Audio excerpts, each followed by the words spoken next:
Squad up. What's Gucci famo? What up, Mary? First one on the block. What up, Mary? Good evening. I see you. What up, Jane? What up, homie? What up, Steph? See the blessings in every tang. I like that. Everything.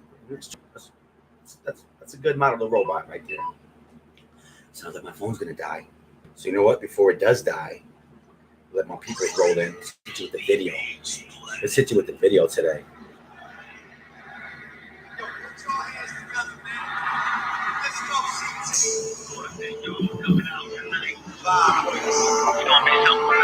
Look at your boy, think he's shining.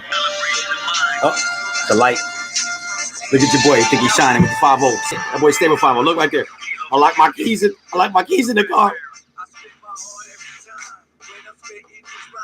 Get that money, Kilo. Okay. Let's go.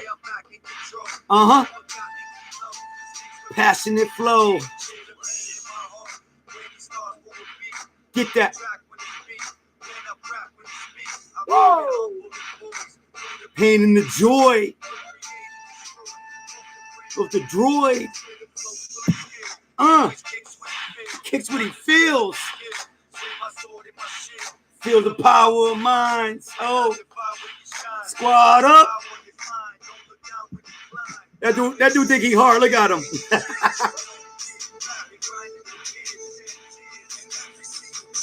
And you see that dude right there? That's the Red Baron, bro. This is actually his track. And let me tell you, this is one of his first. I want to say, like, tracks, really, when he was first coming up. Y'all hear the wifey? Y'all hear the wifey, right?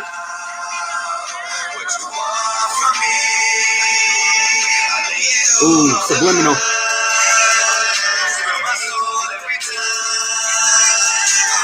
But yeah, Red Baron, he's doing his thing now, man. Like I said, this is when he was the first up and comer. I went to Poughkeepsie, New York, to go lay tracks down with him. Oh, give him a little play real quick. It's my boy right here, man. You gotta support your local artists, y'all. Okay. Get it. Okay. Yeah. Oh, Red Baron. If y'all don't know about him, look him up. Like I said, it's one of his first songs right here. I miss these days, man. This is when I thought I was doing it. Ain't nothing like looking at the video yourself like, what is that? It actually looked pretty good. It actually looked like I know what I'm doing. That's funny. Squad up, y'all. What's Gucci? Long day. I almost talked myself out of not going on live because of the type of day I had. Now, not that it was a bad day, just very stressful, and my time was just full. It was from one extreme to the next extreme to the next extreme to the next extreme. Then I went to go set up. Tablet dead. I mean, my laptop is dying. Can't find the power cord. I'm like, oh, guess it ain't meant to be. She was about to give up. Oh, there it is. Guess it is meant to be. All right. Squad up to everybody. What up, Walk With Me? I see you. What up, Melissa, Amy, Amanda, Nate, Dog, and Misty. Okay. We there. So what's up, y'all? How was your Friday? Like I said, today was a good day. I started my new job on Monday. Today was payday. It's a good day. Just got back from Maine with the wifey. You know what I'm saying? It was eventful. Squad up. I like that. Millie, take a sip and relax. Exactly. You know what?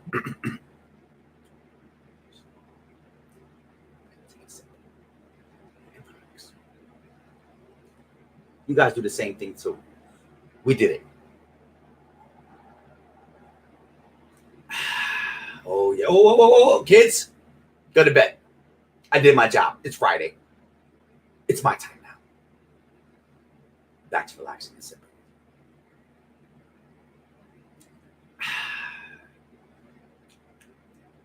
It needs more. Hold on. You ever make a drink and then the soda bubbles just destroy how it tasted earlier? Like, wait a minute.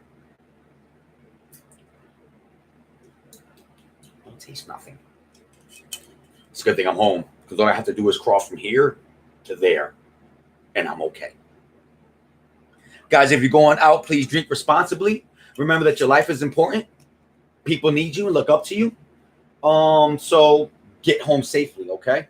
Or get to the club safely, then get home safely. Then you could be rocked all you want. Then you safe. All right. What up, Mommy Plus 5? Did I say hi already? No, I don't think so. Lucky Lady Bird, Colleen. Okay. Millie J. Wait, I know I said Millie J.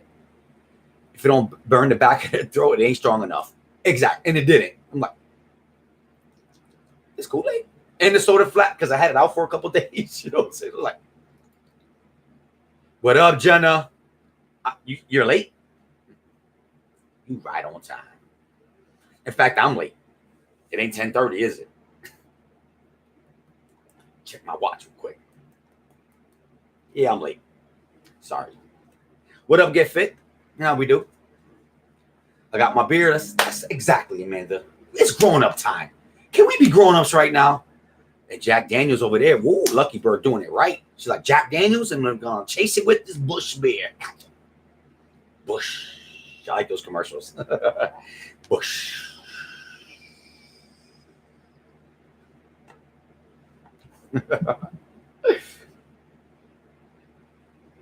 What's up, Greeny? Long time. I'm good. How's things going? Things are going really well. I mean, things are different, like I said. Because it's scary when you go from one job to another job. You know what I'm saying? Because you're leaving a place that you kind of know. Like, every job sucks. And you always be like, man, this job sucks. I can't wait to leave this place. You know what I'm saying? But then the thought of leaving it is like, damn, I'm really comfortable with how things is over here. Like, I kind of like the peoples here. You know what I'm saying? Like, I kind of know what I can do and what I can get away with. So, and I know I'm getting that, and I know I'm getting that constant paycheck every week or every 2 weeks you work at where I was at. But it's scary to go to the next step because you don't have that same security. There's a lot of things you have to think about. So I put in my first week of my new job, and let me tell you guys, today was payday. And I gotta admit, I am really I like the atmosphere of my job. I love that it's a family job. I love that it's the wife and the husband with their daughter, and they didn't want to hire me because I'm not part of the family. So them taking a chance with me, I'm really like trying to give them security. And I want them to feel like, you know what? We made a good choice. Like, we got lucky with this dude. And that's what I'm trying to put forward. And I feel like I am, because you know what? And that's natural. That's kind of what I do all the time. Let me turn this fan off right there. There we go. So I'm loving the family atmosphere. You know what I did today, guys? I was thinking about it because I went to a customer today and he complained about our competitor. And that's why he's trying us. You know what I'm saying? Because first he tried our competitor and he wasn't happy with him. And now he wants to try us. So, me, right at that moment, I understand that I'm the face of the business. You know what I'm saying? Like if I'm an asshole delivery guy, they're going to be like, oh, fuck this company. You know what I'm saying? And it would be unfair for them to judge the company upon me. But I understand. Like, listen, there's times that I have, I call pizza, and there's a delivery guy come in here. And then all of a sudden, this dude's an asshole and I don't like him. I will never buy that pizza again. So that's kind of how I feel. But the dude was telling me about how he's going to give us a try. And if he likes it, he has a lot of trucks and a lot of business for us. So because you got to promote the business, you know what I'm saying? I'm like, well, man, I'm their loss, our gain. You know what I'm saying? Welcome to the family. And he's like, yeah, well, I got to see these. And I'm like, I'm more than confident. Once you see those,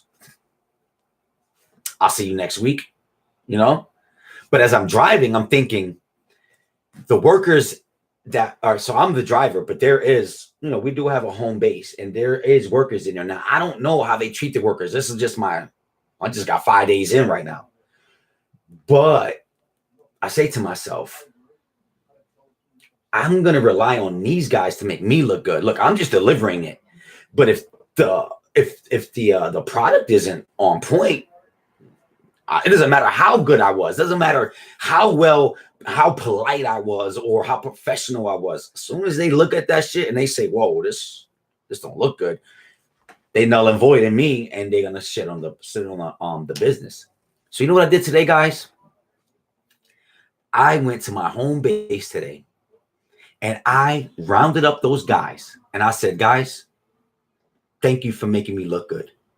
This was all bullshit that I started telling them, but I wanted them to understand, because, you know, in actuality, I'm relying on them, and it's true, but I'm just putting this out in the universe. You know what I'm saying? I'm like, guys, I'm like, yo, I just want to say, man, there's a lot of customers, man, and they are complimenting our business. And it's because of you guys. You guys are cleaning this stuff here. You know what I'm saying? I'm just delivering it. Yo, guys, I'm just delivering it. And I made it seem like I ain't nothing. Like, yo, you guys make me look good. So I want you guys to know what the people are saying. And you should have seen their faces, like as if like, wow, some appreciation. I've been at jobs, my job right now. And my main thing is I need to feel like I'm being appreciated. You know what I'm saying? Because then it's like, man, you guys take it. I'm so used to jobs taking advantage of my hard work that I just do naturally. I can't help it. I can wake up in the morning and say, you know what? I ain't going to put that full effort into work today. But once I'm in there, all natural, bro. And I can't stop myself. I'm all out. You know what I'm saying? That's just the way I am. You know what I'm saying? And I take pride in everything I do. So I wanted to take that same energy and I wanted to empower my peoples. You know what, guys? Thank you for making me look good. I'm just dropping this shit off. But you guys are cleaning the shit out of these things. You know what I'm saying? Keep doing your job. And then you know what he told me? He was like, but tell the boss that. You know what I'm saying? I was like, you know what? I will. And I will tell these, listen, I need these guys to be on point. So when it comes Tuesday, because Monday's Memorial Day, happy Memorial Day to everybody. I hope you guys have a great, safe, and energetic and fantastic Memorial Day. You know what I'm saying? With your family. So when I go see the boss, I'm going to make sure that I compliment them to the boss in front of them. Because I need them to know I'm only as good as you guys. You know what I'm saying? I need you guys to clean the shit out of these machines, because when I drop them off, they're expecting a certain type of quality. Let's provide that for them. So, guys, keep that in mind. When you guys are empowerment, even when I was a manager, no matter where I was at, you got to empower your team, bro. And if you're not being empowered, be the leader. It doesn't matter if you're not the manager. Energy and spark comes from an individual. You never dictate your job upon how everybody else does their job. You want to set up standard of your own.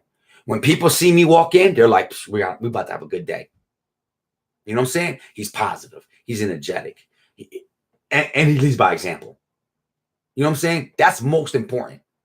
But you need to have that vibe. So, guys, I don't care where you at in the totem pole. Whether you're the top guy or you're the bottom guy. Empower your peoples, man, because you need them. And you don't want to be all stressed out at work. So I'm trying to set a great type of vibe. And I like my job, bro. But since I'm the driver, it's almost like no pressure. Like, do whatever the fuck I want. It seems like if I'm hungry, I can just stop and go eat for an hour. You know what I'm saying? It's like, but a good leader leads by example. So I don't go over there and I don't pretend to be a hard worker and not. You know what I'm saying? I don't find ways to cut corners. I want to maximize my time. You know, and I want to get home to my family. Thank you, Amy, man. Yeah, the job. I'm so happy, man. I'm used to being abused at work. I'm used to being taken advantage of. I'm used to being lied to. You know how many times I heard such great things at Walmart? Oh, you're going to be the next deli manager. Over here, oh, you're going to be this. Oh, man, we're going to push you to the top. And you get there, and it's all bullshit. And I don't smoke cigarettes. Check this out, guys. Ain't it messed up that if you smoke cigarettes, you get a chance to go outside for at least 5 to 10 minutes, smoke a cigarette? But if you don't smoke, they expect you to keep working all the way through your shift? Like, this dude got This dude got like 10 minutes. That's a whole half hour. As soon as I talk to somebody, you want to push me back to work? I don't smoke cigarettes. So, guys, here's a tidbit for you guys. If you don't smoke cigarettes, still get a cigarette break. Tell them you're going to go smoke a cigarette. You know what I'm saying? This is what I start doing. I time them. Oh, you're going to go smoke a cigarette? They ask you, yo, I'm going to go smoke a cigarette real quick. Is that okay? Yeah. Go ahead. 9:52. You know what I'm saying? He walked back in. I'd be like, you owe me 11 minutes. That's the new thing we're going to do, guys. We're going to demand our time. You owe me 11 minutes. What do you mean? Oh, you was outside smoking a cigarette for 11 minutes. I'm about to go smoke a cigarette. Oh, you don't smoke? I'll be out there for 11 minutes. Let them see you. With nothing. You took 11 minutes? I'm going to take 11 minutes. We ain't playing this shit no more. You guys can take a break because you need a cigarette or you're going to explode. I need to take a break or I'm going to explode. And I smoke imaginary Newports. In fact, I'm packing one right now. I'll be backing up. You owe me 13 minutes. I'll be back in 13 minutes. So, guys, get yours. Oh, I like that, Millie J. Get some cigarette candy. Also, boom, the little box. Yeah, I'll be back, guys. I'm going to smoke a cigarette. But time them. Because you know what you do now? You minimize them, too. Because now they know you're timing them. So, next thing you know, they're only out there for 4 to 5 minutes. But guess what you still do to them when they come in? You owe me 5 minutes. I'm going to go smoke a cigarette. I'll be right back. I'm tired of this shit. But thankfully, now in my new job, I'm just driving a truck. I can do whatever that. I don't smoke cigarettes, though. But I love the freedom. I love that it's not someone over my shoulder micromanaging me. Okay? That's the worst shit in the world. Listen, I've been here for 6 months. I know exactly how to run it. I don't need you to constantly tell me. I'm about to go smoke a cigarette. You owe me 7 minutes. You know what I'm saying? So, guys, let's get ours. Cheers. It's Friday. It's our way. And no, I'm not going to work the weekends.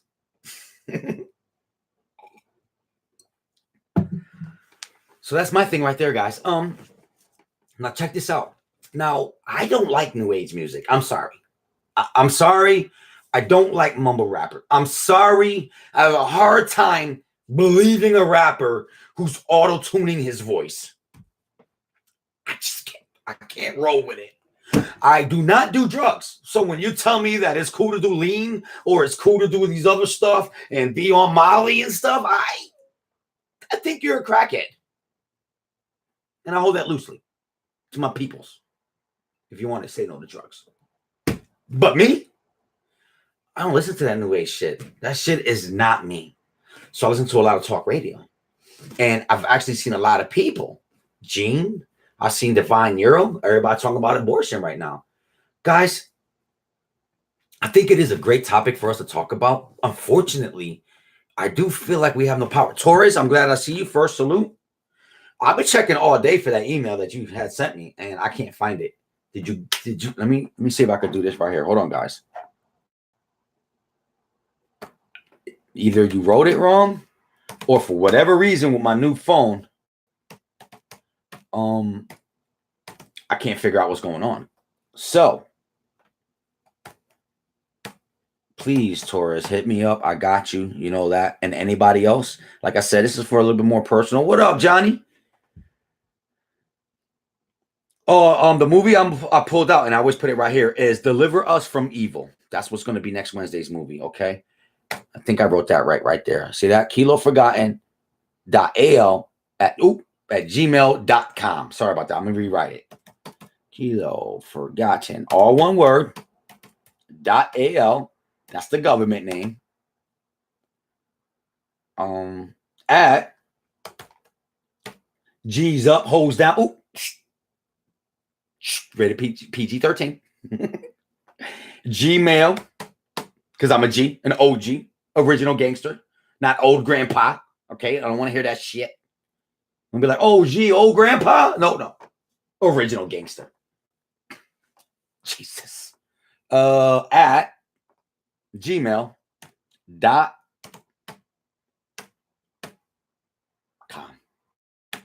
Bam. Right there. That's so we can be more personal, a little more private. Because everybody likes to have an opinion. That's the hardest part about being live. And you're genuinely being like, yo, listen, I got a question. But then everybody has an opinion. You know what I'm saying? And sometimes other people's opinions are a little bit harsh. So I got to keep my mind to watch this, because for whatever reason, trolls don't really pop in my head. I don't really automatically assume like there's going to be trolls in here. So, and Lost Boys, Lucky Bird, you're going to be happy to know, is in the hat. The original. I never saw the remake. The original. Corey and Corey. I don't think Juanita, unfortunately, I don't think Mel's going to come on. Like I said, we had a really long couple days, but funny story. We wake up one night and a cup of coffee is spilled all over her computer where she does all of her work. Okay. And it's broken. So she bought a new computer. But all the programs that were on that computer, she can't just get to this new computer. So it's been really, really stressing her out, trying to get it where she can continuously bring you guys, content and material. So she's been like really being stressed out by this computer, because it's like everything is giving her a hard time. There's nothing easy about it. Even I was over there like, okay, now how do we do this here? All of a sudden it's 10 o'clock. She's like, all right, babe, it's 10 o'clock. Go do your thing. I'm going to keep doing this. So she's putting in work so she can continue to do her job. It's important to her, So, I mean, unless she sneaks up, but for right now, guys, we're going to play it by ear, and we're just going to assume that she's not going to make it on this live. All right. But I will let her know that you guys send her your love. All right. And of course, she's going to probably watch the live. I mean, she better. I'm her husband. Disrespectful. Guys, do you think that's wrong if your husband or wife has a vlog or a channel, but you never watch any of their stuff? Is that wrong? I think that's wrong. I mean, I could be wrong. I could be like over exaggerating, like it's not really that important because, I live real life with you. But would it be kind of grimy if I don't show support? No. Like, should I be mad at her if she doesn't watch this live? Should I be like, yo, you didn't watch my live? Why? You watch everybody else's live. You know what I'm saying? Dagnab. Yep. See, there we go, Amy. Yep. See, I'm gonna be like, boom. You ain't watch my live. Sleep on the couch. Bless this crazy mess. My hubby doesn't watch mine or thumbs it up. You need to start looking at them different. He'd be like, got a booger in my nose? I know. You got a booger in my eye? No, you know what you did? What did I talk about last night? Guess what you eating for dinner? You know what I'm saying? Teach him a lesson. We ain't playing around no more. I don't do these lives for my own health. You better watch my shit. All right. But I did want to get into this abortion thing because, and I don't know if anybody talked about it, but I was listening, and this is why I was bringing up that I don't listen to new age radio. I listen to a lot of talk radio. I go right to the AM. There's FM and then AM, right? So I go to AM, and I've been listening to a lot of talk radio, and I rather listen to like sports radio, but every once in a while, I only go hear it for a few hours before I get kind of bored with it. And I was saddened by what I heard, man. I can't remember what channel. It was like AM 760, 790. And this guy was talking about how they were just passing a bill about abortion. And what up, Cuesta? Long time. And I remember that was always taboo. Even when I was a kid, that was like, a woman's body is a woman's body, is their choice. You know what I'm saying? But I'm listening to the guy saying that he's passed a law that you can abort a baby even if you are, what's that called when you ladies about to give birth and contracting? No, not contracting, dilated, right? That means the cervix is opened more and you're ready to have a baby. So I guess one of the senators were asking the lady about the law that that her bill provides, and he was asking her like, so you can abort a baby, Eve? So let's say it's the last trimester and the woman is in the hospital and she's dilated. In your bill, is it okay to terminate the baby? And first she tried to like go around the bush, and she was like, well, that's all depending in the discussion that will happen between the doctor, the woman, and the someone else. I can't remember who it was. He was like, that's not what I'm asking you. I'm asking you in your bill that if they decide to terminate this baby, even at basically where the baby's about to come out, can you abort the baby? And listen, the answer was yes. It scared me because I'm like thinking like, who's going to save the baby? But this got even more sick. Now, I think termination, like, damn, like a full baby. I don't know how you terminate a full baby. I don't even want to know how you terminate a baby that's still growing. To me, there's a lot of taboo to that. Like, I do believe,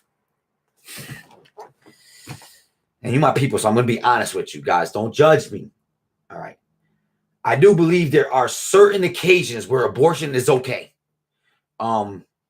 If you're a rape victim, I don't think you should be forced to have a child that may always remind you of your attacker. I feel like at that point, you should have the right to choose whether to keep or to terminate. But I do feel like this needs to be like days after you find out that you're pregnant. Like, you can't wait a whole 9 months and then say, well, I thought about it, but no. Like, you got this full baby. I think then at that point, instead of aborting, you should put up for adoption. You know what I'm saying? Or 100%, because I know there's been stories that doctors will say, oh, your child will be born deformed. And then they was born not deformed. But hypothetically speaking, like, let's say 100% that your child might be deformed in some way. Okay, I could understand maybe that too. You don't want this child to grow up in scrutiny and be, you know what I'm saying, mentally abused. I could understand that too. You know what I'm saying? Like, okay, I feel like it's up to that woman to choose. I wouldn't say yes or no. I would say at that point, it's okay if she chose not to. There was one more. Being a rape victim, being mentally something wrong with the child. And there's one more. I can't remember. I was thinking about it earlier when this thing was happening, that it would be okay. But since I can't remember, like, I'm just gonna keep going forward. But what they were talking about wasn't just terminating the baby. Like, at that early stage, I don't want to know how they do it, but I know it's probably easier to terminate a pregnancy than a full-term baby, right? But here was the scary part, guys. Because we think, all right, they said that you can abort the baby, but check this out. When it's at that term, they don't terminate the baby. They harvest the baby. And the baby is technically dead, but they're harvesting the baby for the organs. So a woman decides 9 months into her pregnancy and she's 10 centimeters dilated and she decides that she wants to abort this baby. They tell the woman they will abort the baby, but in actuality, they put this baby in a farm, in a sense, and they harvest its organs. I couldn't. It scared me. It scared me because it's like, wait, why is this okay? Yeah, Gene, abortion is business. I don't understand. Who's protecting these babies? And why do we need to do this? Why do we need to harvest organs? I don't agree with that. And I would have a hard time with a woman aborting a baby at 9 months. Put that baby up for adoption. Give that baby a chance. Like at that point, that baby has a soul. Let it live. How can we be so heartless where we just, we don't even second guess it. We just, and I heard they were doing the same thing for like, people that, they'll say, do not resuscitate if they are going to die. Well, I heard the same thing they do to them. They don't let them die. They harvest their organs. So all of a sudden, a guy's alive. They have him in their sleep thing. And I've heard this stuff, guys. True story. They wake up right before they're about to be, their liver about to be taken out. And they wake up. Hey, what's going on? And they re-kill that person so they can continue to harvest those organs. Oh, said not to resuscitate. Oh, but he's waking up though. Kill him. We're going to make mad money off this guy. It's just sad. It's just sad. And when they say, like, I understand a grown man, you don't really, you know what I mean? You're like, damn, that's some fucked up shit. But when you start hearing 9-month-old babies, you know what I'm saying? Like babies, they didn't even come out the womb yet. It's a little sad, man. And listen, yeah, like Eric is saying, I believe it. Yeah, it is murder. You know what I'm saying? It is murder. Now, here's the sad part. What can we do about it? Have an opinion, talk shit, vent. But that's it. We can't change the world. I'm sorry. They say we can, but we can't. They don't care about people. They care about money. You know what I'm saying? They don't care about lives. They care about their pockets. And it's just sad. And I hear you, Luke, and I would love to. And, voting would be important. You know what I'm saying? But can you imagine how much fighting that you have to do? And you know what happens to really great leaders? They get assassinated. And before your message, Luke, you'll be the one too. You'll be the smartest one out of all of us. And you'll be able to rally up the troops. And you'll find great people to follow you. And then they'll silence you. And we're all back to the same thing. Let's just act like we don't see it so we can go on with our lives. It's easy. People do that every day. They train themselves to do it now. But now we just keep our heads to our phones. Don't see nothing. You know what I'm saying? Because if we say something, now we're victimized. And there's a lot of ways to assassinate someone. You don't just have to kill them. You can assassinate the character. You could influence them by drugs. Certain people, women, are weak. They know how to, they'll just tap into our shit, hear all of our conversations, know exactly how to, oh man, I wish I had this. Oh, let's make this happen for him so we could take us out. It's sad. At the same time as I say that we can't say nothing, I know that we can. I always say the focal point should just be out your family. You empower your family. And you teach them like, hey guys, in our family, this is what we accept. This is what we don't accept. You know what I'm saying? What up, Tanya? Y'all see you. Giovanna says, I was just thinking about this with my sister-in-law. And she lives in Georgia. Is that Georgia? I'm really bad with my I was watching something before and I'm like, ME. I'm like, where the hell is that? Took me a minute to realize it was Maine. But anyway, it's completely went south and disgusting to me with the core happened to pro-choice, pro-life, our women's rights to do what we want. I don't know. What they did was they took something beautiful and they perverted. That's what they always do. You know what I'm saying? Women should have rights. They should get paid equal as men. There should be things like, you know what I'm saying, that they should fight for. Where's the women that fighting for the babies? Come, there's no women fighting for babies. I don't understand why we'll fight for certain things. What else, Stacy? We'll fight for certain things, but we won't always fight for everything right. We'll just fight for what's just conveniently right. You know what I'm saying? Oh, well, I'm happy now. I'll let that one slide. I'll leave that for someone else. Where's the women protecting the babies? Women should be more angry. We're men. Remember before, back in the 80s, when we were trying to say something, you ladies were like, not your choice. It's our body. But like, damn, a father can't stop that from happening. Like, that's my baby. I know she's carried it for 9 months and she's going to have, but that's my baby. And you want to just, you don't want my opinion about aborting the baby? Father should mean something. So, but point being is, you would think women would be leading the charge. You know what I'm saying? Like, let's protect the babies. These are babies.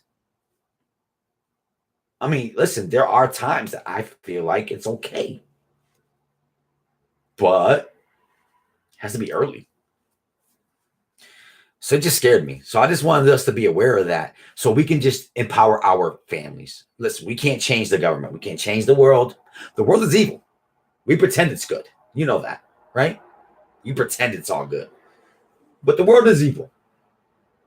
And all we can do is save our families. So that's the only reason why we empower each other, because we can't change the world, but we could change our outlook on life and preserve our family's integrity. Hey guys, I know they say in the world that it's okay to do that, but we don't do that. You know what I'm saying? You gotta teach them. We draw lines. We don't do that shit. And it bothered me a lot. You know what I'm saying? Because, I wanted to be opinionated. It's like I wanted to yell at somebody about that, but you can't do it. You know what I'm saying? Luke, they say, he said they do. And then the assassination, you talking about what happens. As soon as you talk, they plotting on you, bro. And they know, they smart, bro. All of a sudden you lose your job, you lose this, you lose your wife, things are going on. You know what I'm saying? Little do you know, puppet master. It's scary. Tex-Mex was Gucci. Yeah, Mama Bass, excuse me. We are this is Generation X. It really is. And it's only getting worse. You see how our children act, right? You hear how our children talk. You hear the music that is influencing our children. And honestly, I can't really name positive role models in our children's lives. Maybe there's some sports athletes that are a positive influence, but that's not who they're listening to in their headphones. Like, you know what I'm saying? They're listening. I'm appalled by the music that's out today. Did I tell you the story last time when I was working at AutoZone and the ladies want me to do the check the engine, and the song was about jizzing in a girl's face and how she liked it, and they were dancing to the shit. 2 girls vibing to that shit. I'm like, damn. I could imagine if I said it to somebody, gonna slap the shit out of me. But here, the new age chicks, they look. I don't know. Standards are different. No one cares no more. And it bothers me. You're supposed to care about your life. You know what I'm saying? And the church is supposed to be our future. Where's our heroes? Teachers don't even give up no more. They don't get paid enough. You know what I'm saying? They don't get paid enough. They don't care about your kid. They'll push him in the back of they'll put him in the back of a class. They'll just put him right along. Who cares if he can't read? Just get him out my class.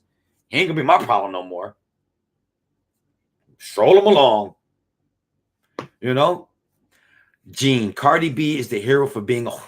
And man, let me tell you, man, they will They will protect her. Didn't you guys just hear the story about she was in a cab or an Uber and her snatch was not smelling too good and they were flaming her? Saying, oh man, Cardi B's in the back of my joint. Her pussy stink. But that's your hero. You hear them all bumping. Well, how come we don't shut these certain people down? What are we doing? How come we don't shut this shit down? How do we empower these whack ass people and give them? She's not a rap artist. She's a stripper with no morals. Everything that you guys think that's beautiful about her is fake. Fake, fake, fake, fake. Ass fake, titties fake, cheek fake. Ain't she getting plastic surgery right now? But boy, she real as hell. That's why I like Cardi B. She keep it real. Okay. You might want to do more history because everything about your girl is fake. In fact, she don't even write her own rhymes. That's fake too. Somebody else writing that shit for her. But man, we put these dumbass people in power real quick. That Catch Me Outside chick. She blown up. She rich as fuck. And she was disrespectful to her parents. She was dumb. She was lost. She was leading down to a road of destruction. She's a 14-year-old child. We empowered her and we made her a millionaire. We made her a celebrity. Guess what all the other dumb kids said? She could do it. Fuck you, mom. We empowered her. We put her in a position of power. Where's the role models? Where is the one woman that says, we don't do that? Nope. Fake this, fake that. That's the way to do it. And it is sad, guys. Super sad. Because I'm one person. There's hundreds of thousands saying, don't listen to Kilo. You don't know what he's talking about. This is what sells. You want to make money? Everybody. Oh, you want to make money? People will say, I had a debate, right? And check this out. The debate was, and this is stupid. It's petty. Would you let your best friend smack you in the face for $1 million? And everybody in my job was like, smack the shit out of me. I'm like, nope. I said, to me, that's selling your soul. You put a price tag on. Yeah, it's just a slap. I'm like, it starts off with just a slap, but then everyone knows that you made that $1 million because somebody else slapped the shit out of you. We'll respect. Oh, you're a millionaire because you let somebody slap the shit out of you. You're an idiot. Oh, but who cares? You're a millionaire. I think your morals and your soul and your preservation of what you stand for should be priceless. I don't think there should be a price tag on something like that. Oh, you're dumb, Kilo. Maybe I am dumb, but I ain't gonna let nobody slap my ass for $1 million. My soul ain't for sale. I'm sorry, guys. Maybe you think I'm dumb. You know what I'm saying? For doing that. I gotta stand for something. It reminded me of like shows like Fear Factor. And then right before Fear Factor, I don't know if you guys remember on MTV, they would go to like spring break and they would be like, hey, you want to eat some cow nuts? You know what I'm saying? We'll give you $50. And they're like, nah, I won't do that. How about $75? Oh, yeah, I'll eat cow nuts for $75. All of a sudden he's eating cow nuts. $75? That's all your soul costs? I have a problem with things like that because to me, we need to stand for something. And if you don't make a stand, then what the fuck you stand for?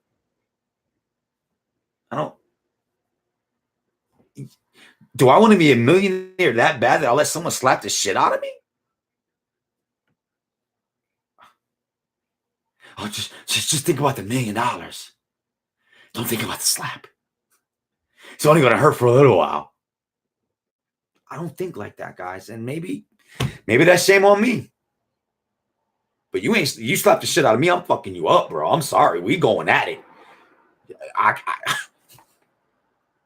Oh, my bad. I meant for you to slap me, but then my mind said, hell no.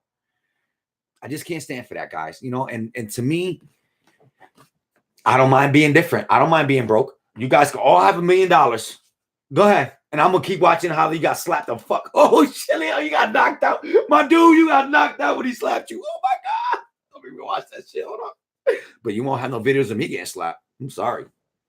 I'll be broke. I'll be perfectly fine. Because you know what, guys?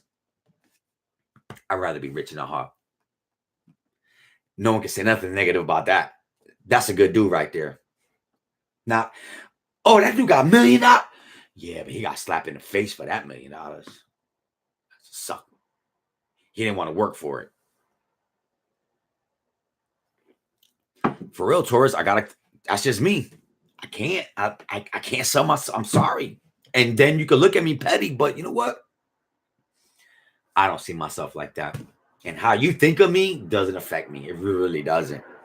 How I think about myself is the only thing that's the deciding factor. You know what I'm saying? And I want to be a great leader leads by example. And not all leaders are empowered like that. There's a lot of leaders that don't have nothing, bro. And you know what we got? We got great advice. We got a big heart. We're open-minded. You know what I'm saying? We got advice. And then at the end of the day, we ain't got shit, but we got each other. And I could believe in your words and you could believe in my words. That to me, that's the most important thing. When you see me, I want you to believe in everything I do and everything I stand for. In fact, someone can go tell you, oh shit, Kilo let somebody slap him for $100,000. And you're going to be like, nope, that doesn't sound like Kilo. Kilo would not let that happen. That's what I want to be. So let's do what we got to do, guys. Let's lead by example. And I know it's hard and I know it's not popular. And I understand that. And I understand that sometimes, we want to have favor with people. Guys, if they can't love you for you, they don't need to be in your circle. They really don't. If you find yourself conforming or doing extras to get approval from someone else, they don't deserve you. They don't. So don't confuse yourself. Don't confuse somebody else's ignorance and say, man, I must be doing something wrong. No, it's that person. It ain't you. It's them. They don't think like you. They're not as true to themselves as you. They're not as tied down to them anchors of morals and respect as you. You know what I'm saying? You never start looking in the mirror and start questioning yourself. Guys, I was having a hard time with that. Y'all saw how depressed I was last week? Remember I told y'all? Thinking a fish was wrong. So I'm trying to become a bird. Let's just be us. If you don't like it, that's your problem. It ain't my problem. I'm perfectly happy with who I am. You know what I'm saying? I know where I'm going. I know when I go home, I have a loyal and faithful wife. I know when I go home, my kids look at me with respect. I'm Superman when I go home. So you can talk all your shit all you want. You can think all whatever the sticks and stones may break my bones, but words will never hurt me. Because I'm grounded by what's really important. That's family. You know what I'm saying? That immediate family. You know what I'm saying? That's what's important. Be the North Star. I say it all the time. The North Star don't move. That's why you can find home. Everything else shifts. And you got to try to use that compass. This way. We want to be that way. You know what I'm saying? So, Brent, I see why the youth love you. You are a terrific role model. I hold myself accountable, guys. I really do, man. I hold myself accountable, and I want to leave my mark on this world. And I understand when you're in a position that you want to be a leader or you want to be a positive role model. You do something negative, it's going to destroy people. It's going to hurt them. You know what I'm saying? And that's what keeps me grounded. Like even there's times that like me and the wife will be on separate terms or we'll argue. And then I have time alone. And I sit there and I say to myself, man, damn, man, I could be better. You know what I'm saying? It doesn't matter what the situation is. I need to do that for me, because you know what? At the end of the day, I know my wife loves me and she needs me. So, like, I'm gonna use this for an example. I got mad at my wife, so I ignored her. Right. But then later on, when I'm driving, I started thinking, like, damn, I'm a bad husband. I abandoned my wife. You know what I'm saying? In a sense. And it hurt me. I felt horrible. My wife looks up to me. You know what I'm saying? Like, she loves me. She holds me in a high pedestal.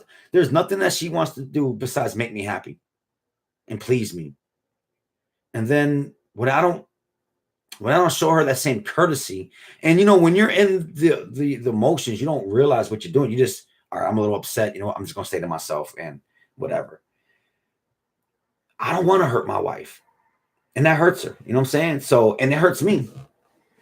So it's like we have to be so aware of our position.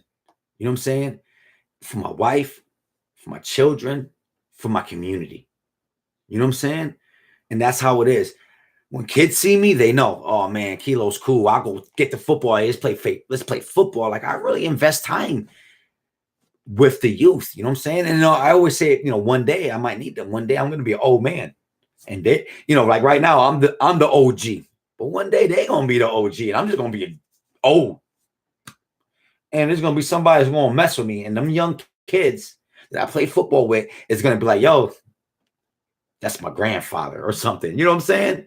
And they're going to come to my rescue. And because they believe in me. And here we go, guys. They don't have positive role models. It's my obligation. I have to. It's important. It's important to me. It's what makes me feel like I'm doing my job. You know what I'm saying? Like, I need to be this. I need to be that. You know what I'm saying? So that way they have an example or they have a reference. Well, I remember one time Kilo. You know what I'm saying? Like, you never know. You never know what kind of upbringing everybody is coming from, because we keep home silent. It's a silent thing. It's private, and that's how it's supposed to be. But not everybody's coming from a great upbringing. You know what I'm saying? There's people that are lacking in a lot of areas. So it's our job, right? And there's very few of us left. I see Tora saying the old OG, exactly. But here's the kicker: these new age kids don't respect OGs. We're just old to them. Oh, you guys are. It's funny. It's like, oh, you guys are outdated. You don't know how us young kids. They really do think like as if they're creating this whole new genre. Like, no. Everything that you're doing, I did 3 times. In fact, there's going to be a couple things that you did that you're going to do in your life that I actually wrote in that book. Yeah, you know what I'm saying? We need to be that role model. We need to be, like I said, we need to be the change that we want to see in the world. That's what we need to do. And it's not always easy, guys. I'm going to be honest with you. It's not always easy. And you're not gonna get a lot of support from people, because people will generally what's easy. That's the problem right now. Everybody wants what's easy. Listen, life's not easy. So let's not pretend to our children that shit is easy. I said this before, you know what I'm saying? And I'm gonna say it again. Like, if I could do it over again with my kids, I would definitely install more responsibility to them. So that way, when they became older gentlemen and young ladies, it would be easier for them to want to help out and be a part of a family. Right now, they kind of think, well, why clean now? I never cleaned before. Why cook? Usually you cook, I would definitely empower our children a little bit earlier. So guys, if you got young kids, empower them because they need it. And then teach them to be positive role models. Teach them to be leaders, even if they have to lead themselves. All right. Michelle, what up? She said, what's the topic for tonight? Well, the topic's whatever we want to talk about. I was talking about abortion, and then somehow we got to wherever I was talking about right now. I don't even know. But I believe now the topic is just being, let's not sell our souls and let's stand for something. Let's be the positive role models that the world is missing. Because I don't know what rapper right now. Nate, guys, can you name a rapper who's really positive? I mean, I know we want to say J. Cole, maybe even a Kendrick Lamar, but that's 2 out of what? Industry rappers. I'm not talking about underground rappers. I'm talking about industry that are actually rightfully influencing our children. You know what I'm saying? So I don't know. Whatever. Let's see what people are saying. Darla says, my dad and my grandma, Carly, 2 huge influences in my life. That's what's up. We need that, man. We need those influences because those will be our staples. It kind of makes us feel more important because we're like, oh, okay.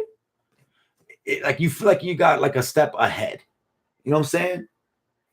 And that's what we need. We need to stick together. And those positive influences, we want to keep those people in front of us, and then we want to become that for our children. And it's hard, man, because our children, and they got mad friends, and they don't all come from a good place, like I was saying earlier. You know what I'm saying? And it's hard because it's like, well, they're doing it, why can't I do it?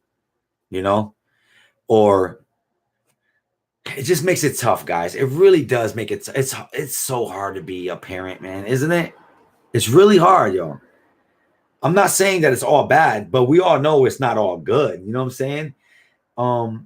Because I think it's more scary than anything. You know what I'm saying? You're always afraid. You know. Giovanna, so true, Kilo. That's what I did with my 8 and 10-year-old from the start. They wash their own clothes, clean rooms, cook rice and scrambled eggs, cut grass, clean. We have to train them for a better tomorrow. Salute. Exactly. That's the only thing I wish I would have done myself. I grew up in an area where we did chores like my mom, and we did.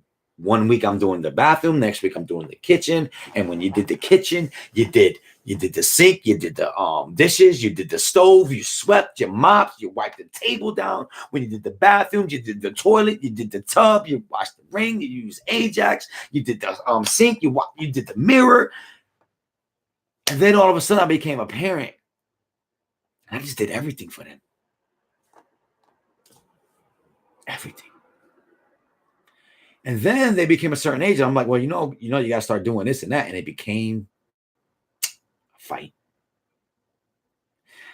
It became almost confusing to them. Like, why do I have to do this now? I never had to do this before. So that's the only thing I would have done different. I would install that too. So listen, guys, if you're doing it like Giovanna's doing it early, man, I salute you. I feel like you guys are a step ahead of the game because you started early, and your children, by the time they're 15, 16, they are going to have that installed inside them where they can't stay in a dirty room. They got to just clean it. Where everybody's like, well, it's so typical for a kid to be dirty. I hate when people say that shit. Like, that's besides the point. You're talking about statistically, I'm talking about my child. And my child's going to clean the goddamn room. I don't care what 150 other kids do. You know what I'm saying? And I feel like that's what we need to do. We need to be parents. We need to be parents, and we need to take the hard road. Guys, if your kids like you all the time, you're probably not doing your job right. Or you're just the exception to the rule. And shit, God bless you. But I understand. Now that you got to install that stuff in them early, it just makes it easier for the transition of when they become adults. You know, I tell my kids all the time, listen, there's not going to be a day that you turn 18 and wake up and be like, oh, I know how to cook all of a sudden. Oh, I want to clean the house all of a sudden. No, it starts when you're a kid, you know. And I tell them the way I think right now is it all started as a kid, you know, and you got to hold yourself accountable, and you have to hold yourself to certain standards. And hopefully I'm doing enough to teach that to them, you know. Welcome, he says, I raised 3 kids as a single parent. Damn, that's tough. Salute, first of all, because single parents, that's rough. Because, you know, usually you can get the husband to come in here. All right, listen, you're the bad cop. I'm the good cop. But when you're a single parent, you don't got that luxury. You can't share the responsibility. You can't share the weight of the pressure. It's all on you. So I salute that. 21 in college, 18 on his way to college, and my 16-year-old. And it's dope because your 16-year-old is seeing the 21-year-old and the 18-year-old going to college. So to him, that's normal. That's the right thing to do. That's the beauty of it. When you get the older kids aboard, the younger kids are easy to convince. They're easier to persuade. Well, listen, your two older brothers did it too. And like, yeah, you know what? You're right. But when the 16-year-old doesn't see the 21-year-old doing anything, the 16-year-old is like, well, I ain't doing shit. You know what I'm saying? So salute, first of all, like I said, for being a single parent. And 21 and 18 and 16, I'm gonna say, and I know there was trials and tribulations, but you did good. You did good.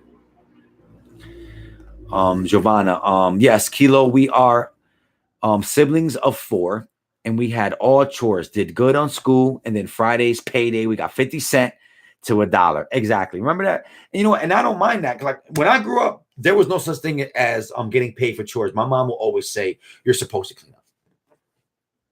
Why am I going to pay for something that you should do?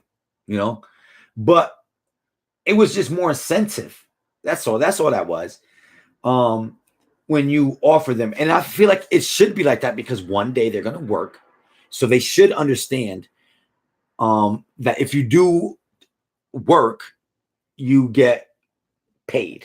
You know what I'm saying? So I do support if you give your child allowance and stuff like that for chores. But yeah, definitely, man, put them to work. Let them understand, like, listen, you put in this hard work, man. You're gonna earn this. You know what I'm saying? Same thing when it comes to grades. We used to do the same thing for the kids. Like, hey guys, every A you get $10. You know what I'm saying? Try to get them to want to get that A. You know what I'm saying? So yeah, I mean, at times like that, man, that is a great motivation. You know what I'm saying? But at the same time, as we're using that as motivation, we're installing a life lesson in them. They might not have a significant other. And one day you will be on your own and you will need to know these basic survival skills: cooking, cleaning, and working, but whatever. You know what I'm saying? Cooking and cleaning. Might not have a wife, might not have a husband. You might need to cook for yourself. You need to learn this stuff. And I feel like it empowers them because it gives them the ability. Like there's a difference between a kid being able to sit down and there's dinner and he's enjoying a meal to him cooking the rice and the steak and sitting down and being like, man, I sweated in blood for this meal. There's a difference. You know what I'm saying? And that extra step should make him feel like an adult. And I say this jokingly because, where I go to take my kids to the park, and there's a lot of middle schoolers there, and they're pretending to be adults because, their parents aren't there. So listen, they're smoking cigarettes at 14 years old. And the first thing I think is where their mom and dad is, or would they do that in front of their dad, and mom? But all they do is curse, man. It's like they say, F this, F that, S this, bitch this, bitch that. And it's like they're smoking cigarettes. And this is sad to me because it's like, okay, wait a minute. They're thinking they're being adults. Their interpretation of an adult is smoking cigarettes and cursing. Guys, what are we doing wrong where our children think to being an adult, you got to curse and smoke? And I'm not talking about just a common curse. Every once in a while we get mad and we use the F-bomb, or every once in a while we'll be upset and we'll use, certain choice words, but not every sentence like these kids are doing. Like, where are they learning this shit from? They ain't learning that shit from me. I don't curse that much. You know what I'm saying?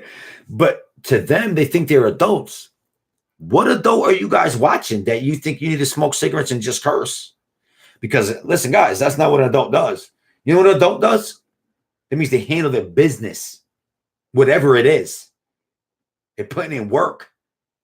They're sacrifice. You know what an adult means? It means sacrificing your time and energy for the greater good, for others. It means being unselfish, not just cursing and smoking cigarettes. The hell? Who's your heroes, guys? You know what I'm saying? It's like, should we take that to offense where we need to do a better job? You know what I'm saying? Because you can't really father other people's children. It'll be weird. Right? So, you know how you do that? You know how you help the youth? By being their role model. And hopefully I can save some of these kids myself. But it's not my job. It's their parents' job. You know what I'm saying? But just in case they're coming from a bad place, it would be nice if there was just a few of us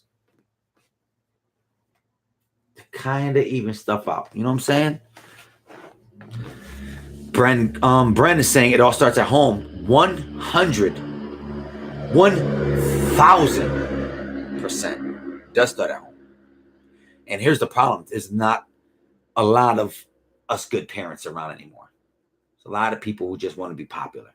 Or a lot of people that are so into their own life, they can care less. You know what I'm saying? Or an overstressed single mom. You know what I'm saying? That just can't do it all. I'm sorry. I got to let some things go. And unfortunately, making sure that you're being guided the right way is one of them. You know? But then I would wish it would trickle down to school because they spend a lot of time in school. And it would be beautiful if we just had some support, where we had some other voice kind of reinforcing what we're saying. You know, the hardest part is when everyone is telling your child different things. How confusing is that? When you have 8 different adults giving 8 different opinions, you know? And I do support the whole thought process that it starts at home, because to me, your voice trumps all. Listen, I don't care what your teacher says. I don't care what your guidance teacher says. I'm your dad. What I say goes. Okay? He sees trouble kids all day. You're just a trouble kid to him. You're my son. Or you're my daughter. You're my blood. Knowing me means you know your history. It means you know what to avoid.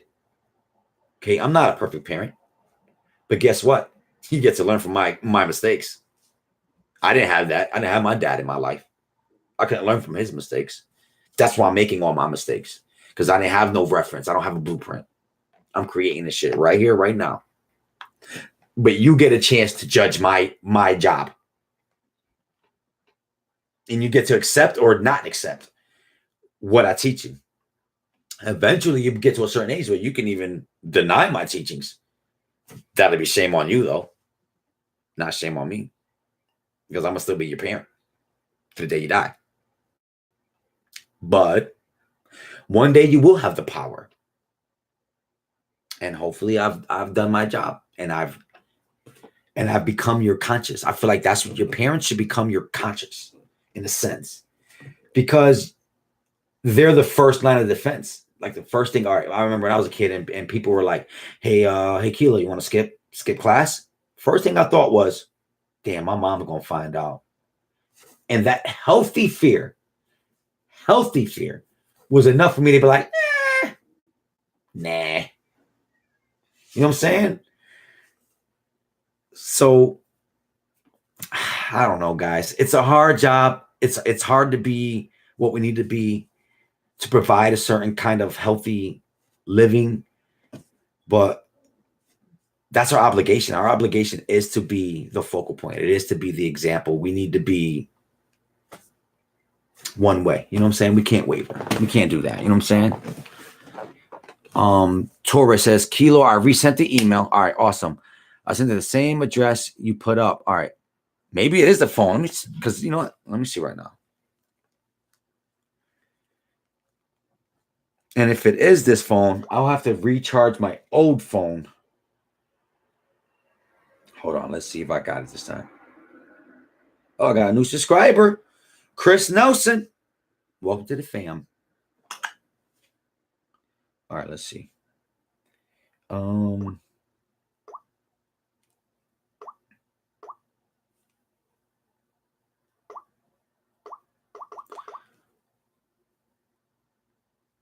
Yeah, see, even Giovanna, see, I feared my mom when I was growing up. Thank her every day for my life. Me too. Me too. I'm not really into speaking terms with my mom at this time, but there are still a lot of things that she installed in me. That's just me now. You know what I'm saying? All right, so let's see if I got this almighty email.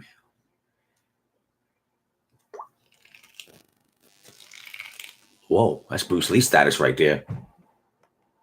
All right, I did update it too. Maybe it needed to be updated. I just updated it today. Choose a view. Default.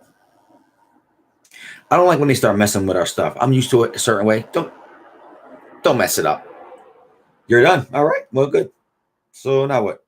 Nothing in primary. Okay. How about in secondary? What's this? See, they messed it all up. I don't even know how to use it no more.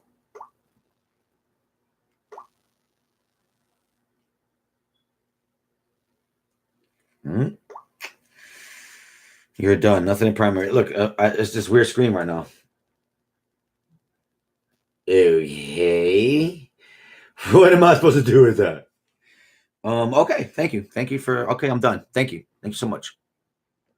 Let's keep it moving. Oh, there we go. Primary 3 new. Show me something. Where the money at? Side to side. Nope, that's how you compose. Oh, Gmail. Why you mess my stuff up?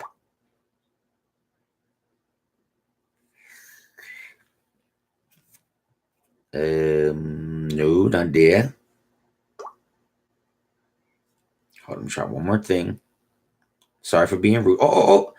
I do see something. There we go, Taurus. I got it. So maybe I gave you the wrong. Wait, did you just send this to the you sent it to the same Gmail address that I gave you last time? All right, I definitely got it. And I will read it in private. And then I will contact you back after the live. Okay. So I'm gonna keep this here. But I do have it now. I didn't have it before though, but I got it now. So good. There we go. Now I'm happy. All right. All right. Giovanna saying, in due time, you and your mom will have a relationship, but at some distance it takes to work. Yeah, well,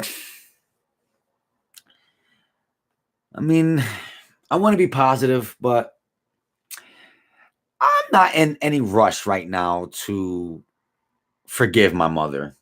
We'll just leave it at that.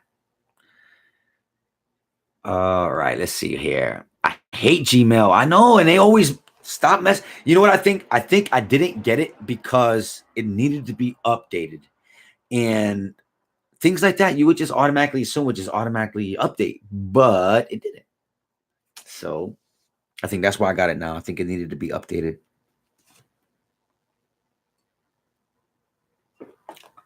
Brent said he's enjoying this chat. Oh, enjoying this. I'm over there just. She's like, I'm not a him. I'm a female. It's Brenda. No, I'm just playing, but I love, and that's what I want to do too, guys. That's what I like too. I like just sitting here kicking it, talking about some stuff that's going on in the world, and then maybe we can come to agreement on how we're going to, situate it or handle it, But Taurus saying, yo, just email me back. Thanks. You did, huh? Yeah. So it must have needed to be updated, and that's why.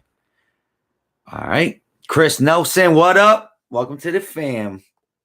What up, Gene? I see you. You're like, Kilo. ... What's Gucci? Did you see the new term? Or guys, I got to admit this. I'm super excited for that Terminator movie. Did I watch the trailer? No, I didn't. Because I hate watching trailers. Because usually when you're watching the trailer, it's either all the best parts of the movie, or it ain't even going to be in the movie. And it's just showing you that shit to get you to the movies. Did you guys see the trailers for Bumblebee? Did you see how dope it looked? It was not that good. The trailer was better than the movie. So I like to be surprised, because what happens is if I do watch the trailer, I find myself saying stupid things like, oh, I saw this in the trailer when I'm watching the scene, and it just throws me off. It takes my mind off the movie. But in saying that, I read that Arnold Schwarzenegger was excited about his movie being repicked up because I believe they were talking about doing this movie for a while. And it made me excited because I'm a big Terminator fan. It's 80s, baby. That's how we go. And when they made the new Terminator, not this one, Genesis, although I watched it, I enjoyed it. I love the old Terminator fighting the young Terminator. But I did not like that it was not Sarah Connor and it was not Kyle. It was two different actors. And it ruined it for me. Because although I know that's supposed to be Sarah Connor and Sarah Connor's badass now, that's not Sarah Connor. Should have CGI'd it. That's just my opinion. So I feel like they're bringing back these characters to save the genre. Because when you watch Genesis, you're like, yeah, that's not Reese. You know what I'm saying? Like, that's both, her name is Sarah, last name Connor, but she don't look like Sarah Connor. So I'm glad that they're bringing it back. And to me, they're doing it to fix it. Will I watch the movie? Yes, I will. Even if it's corny. Giovanna says, do we get to vote on a movie for Wednesday night? So, Giovanna, what I do is everyone gets to get a pick. I put everyone's pick in a hat. I don't throw away any pick. And then one by one, every Wednesday, I pick out a new movie that we're going to watch. I feel like it was more fair like that. And the movie that we picked for this Wednesday was from Miss Mama Bear. And it's going to be Deliver Us from Evil. So if you did not get to pick a movie for me to throw in the hat, name a movie that you would like, and I will throw it in the hat. And who knows, maybe next week, I'll pick out yours. You know? But I do want to yell at Gene. Gene? Oh, yeah, you're still here. Don't you ever fall asleep on a movie that you pick. Ever in your whole entire life of watching movies with your boy. Not be on there, especially when it's a movie you picked. Disrespectful. Okay? You're lucky we all didn't go to your house and smoke you out. And not in a good way. Shots fired. That's it. But yeah, I'm gonna watch that Terminator movie. I'm excited. I didn't wait till 1 a.m. I waited till 12. Okay? Don't put words in my mouth. Woo! Hey, beautiful. Oh, did you finally figure it out? It's uploading. Is it? Yes, it is. So she did it. He said, I'm an old dude. He was woke up. Hi, guys. Look who made it in the building. Oh, Lord, it's been a day. Tell him. It's been a couple, two days. Tell him why you're mad. I had to buy a new computer because coffee got spilled on my other computer, which had the editing software. Everything. Yes, it had my life on Everything. it. It had your life on it. Your life. It had your grandmother's life on it. Your great grandmother's life. And yeah, so I had to download another editing software, which I didn't know how to use, didn't know how to do, didn't know how to figure out. And finally, after 2.5 days of messing with it, I did it, guys. Now, hopefully, nothing bad happens. All of a sudden, she goes over there. I lost some footage. Oh, you did? Yeah, I did. Angie's unboxing for Jackie Parker, for Jackie Parker's daughter. Yep. We'll have to reenact it. How the heck are we gonna do that? Like, you know how they do Forensic Files? No. We use the Forensic Files voice too. Angie opened up the package. And inside the package. Yeah. That's the problem. Like, I was relearning it and I'm like, why? But I figured it all out. Yep. And in the process. Guys, when I went there, all 5 of her fingers were filled. Okay, all 10 of them. It was time for nails. a refill. It was time for a refill. These nails stayed on like really good. Really good. That looks so funny, right? That looks weird. I'm going to keep this one on just to pick my butt. Ew. Nah, take it off. You don't want to accidentally wipe your ass and be like, oh shit, damn. Scratch your asshole. So now that's the rest of the activity for the rest of the night is to pop the rest of these nails off. Yeah, because your hand look busted. You definitely can't be no hand model right now. Look. Yeah, but I'm glad I'm done. Darla said, Giovanna, thank you for your kind words. You know what's weird though? Okay. It's easy to get frustrated, and I know it's not her fault. Preach. I like that. Thank you, Giovanna. What happened? I don't know. I missed something, but Giovanna did it, and she saved the day. You did good, girl. Okay. You did good. Look at Johnny. He said, we had faith in you. We had faith in you, Mel. We knew. It might have took 5 I always to figure 10 it days. Out. Yeah. But we knew you were going to figure it out. I always do figure it out. But oh, I just ripped Darla. off my nail. No, I didn't. I forgot what else I was going to say. I know, I'm sorry. My brain is freaking fried. It's fried. Like an egg. Yeah. Fried eggs. Made me hungry. I just got this robe, guys. Amazon. I should have did it unboxing. It's on Amazon for like $10. It's a kimono. I like it. That's a good price. For 10. I think it was $10. even less. I know. I like it. I love it. Mm-hmm. I finally They got one Taurus's. for little girls too. Hey, Tanya. Look at me. I'm Tanya D. Hey, Marty. What's Gucci? Oh, my man Brand or my homegirl Brand said, it's beautiful.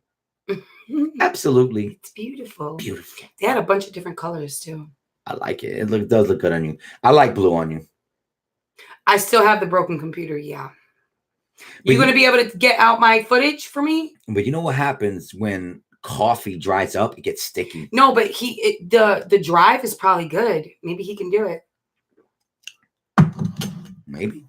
It just needs to be opened and cleaned. All right, Amy. I don't know if you can open a tablet. Ouch. I mean a laptop. Ouch. What's wrong? Yeah, you could. Oh, you're messing with your with nails. nails. To be. Just break that junk open. Giovanna says, do you guys remember that commercial TV about the egg frying? Yeah, in your brain. I loved it because she would like that just first, made me think about that too. Because first it was like, this is your brain. This is your brain on drugs. And fry the egg. And then all of a sudden the girl goes ham. She goes, and this is your job. And this is your family. And she starts smashing everything in her house. That was the newer one. I used to love that commercial. It used to get me amped up. Okay, I gotta say though, the best part about taking off your nails is itching your eye and picking your nose. And wiping your butt. No, I wipe my butt pretty good. Oh, okay. But remember that time you used to go ham with that frying pan? Look, oh my God, I'm so tired. I know, we mad old. Tired. Young kids like, wait, what? Oh, I loved you guys at the park doing cartwheels and handstands. Girl, woo! I felt it the next day. Lilo cheated, man. Lilo, I knew. I said, guys, we're going to race from right here. Lilo said, nah. Let's go back farther. Mm-hmm. That cheater. Okay, but he got you because he's taller than you. He whooped my ass. That boy fast as hell. You still got it, though, babe. You still I got some speed. Fast. Yeah, for an old guy. Not bad. Wait, do you remember the commercial, Are You Insured by Survival? Are you insured? I don't remember that one. But I bet Eugene you if I seen the commercial, I remember. Movies. Yeah, Kate, I made it. Only for a minute though, because I gotta go take off these nails. They were getting real long too, though. Like they're really long. Look at that. But they stayed on. I'm kind of mad. I should have filled them. Because now you gotta redo the whole thing. I gotta redo the whole thing. Yeah. And you guys saw that video, so you know what I gotta do. But Giovanna said she fell asleep too. Gene fell asleep with his head to the right. Giovanna fell asleep with her head to the left. Wait, did I just do that right or wrong? Right, left, yeah, whatever. Well, you know what I mean. Yeah, you did it right. I said, why do I was like this? Watching this stuff. Gene. Don't leave. You just got here. I'll be back again. I'm gonna go find my thing to cut the nails off, and then I'll be back. It's gonna annoy me. My OCD is gonna kick in. Like it just feels. Well, at least I got this one off. I only got the thumb. Let me see. Giovanna said, "What's your plan?" Oops, sorry. Oh, I got this one off. Easy. What's your plans for Memorial Day? We're gonna go to 2 picnics. We're gonna go to a cookout tomorrow, and then on Monday, I'm not gonna tell you. You guys are gonna see it. On Monday, Millie J. Okay. We're supposed to go to another picnic on Monday. So, and I think there's a parade, right? Is there a parade? I don't know. There should be. But whatever's going on, believe us, we'll vlog it, and you guys will see it.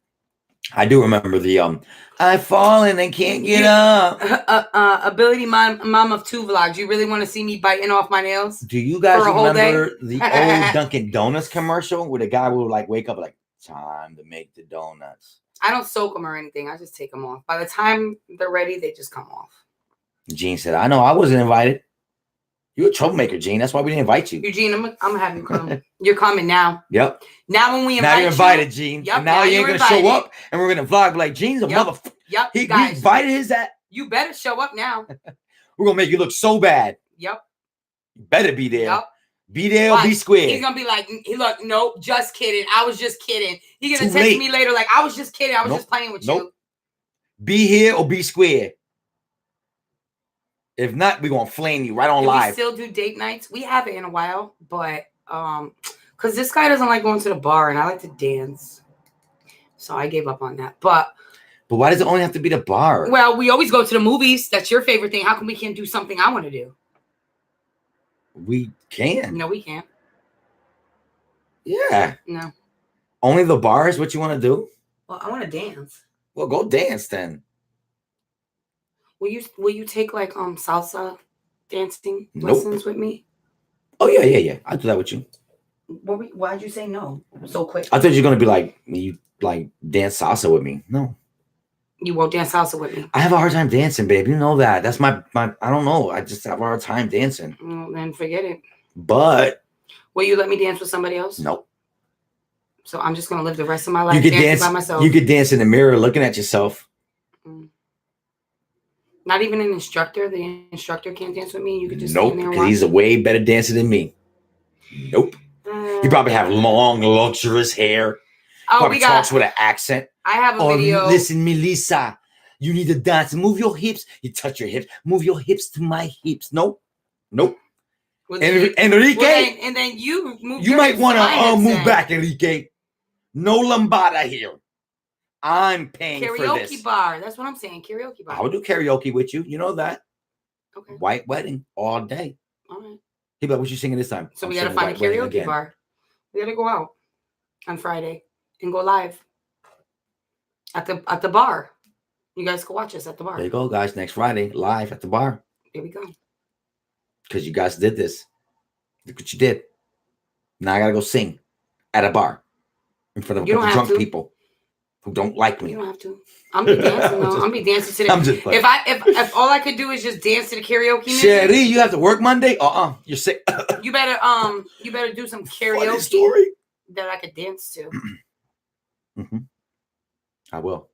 I'm gonna sing Madonna's Like a Virgin. Everyone loves that song. Guys, did you see Madonna's new video with Swale?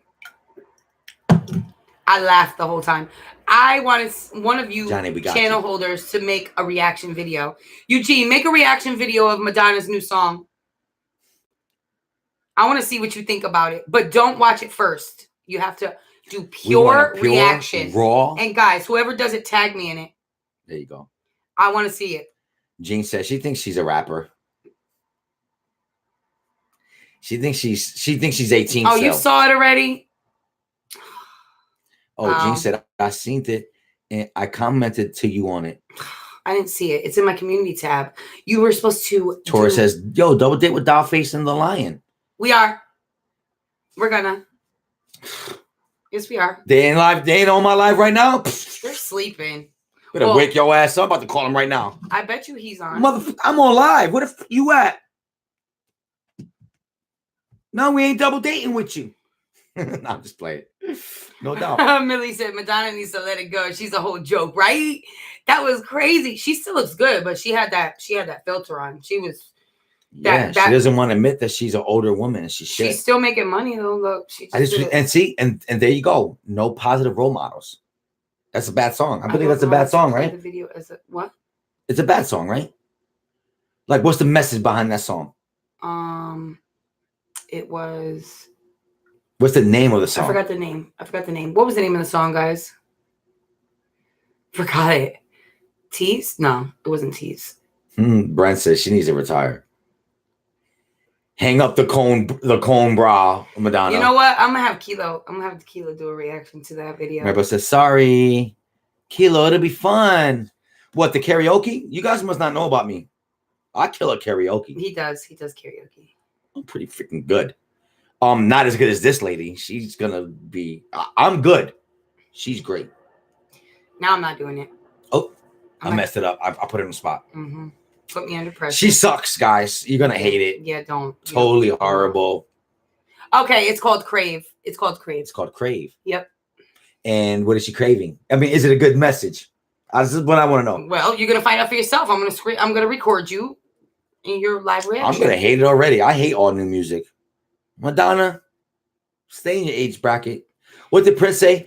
At your age, not your shoe I think size. I'm a decent karaoke singer. She's a great karaoke. I mean, she's gonna say this because, in actuality, it's kind of true. She got bronchitis, so it kind of a lot. Yeah, but before that, she used to kill it.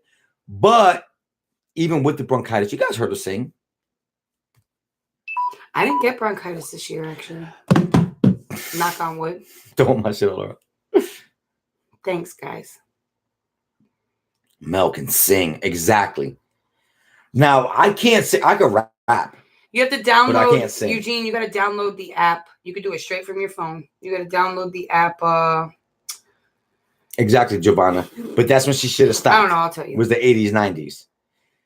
I mean, maybe you want to come in and do a quick album and make some money, but you could tell, like, they're really influencing her. Like, listen, you need to do this. Mm-hmm. You need to do that. This is what's in. I would have been more happy where if she was more like a Mary J. Jennifer Blige. Lopez is doing the same thing, though, babe. Nah, Jennifer. Yes, she is. You didn't see her new video? I haven't seen a new video, but Same from what thing. I've known about Jennifer, is they both look the same. Well, I don't know. I don't know. Jennifer Lopez's face looks. I'm pretty sure. Like, so, what's her? Jennifer Lopez is a lot younger. What's her most recent song? What's Jennifer it called? Lopez? And what's the message behind it? Sex. Yeah, see, still sex. It's because it's because that's what the industry Does Kilo cook? Do I cook? Yeah.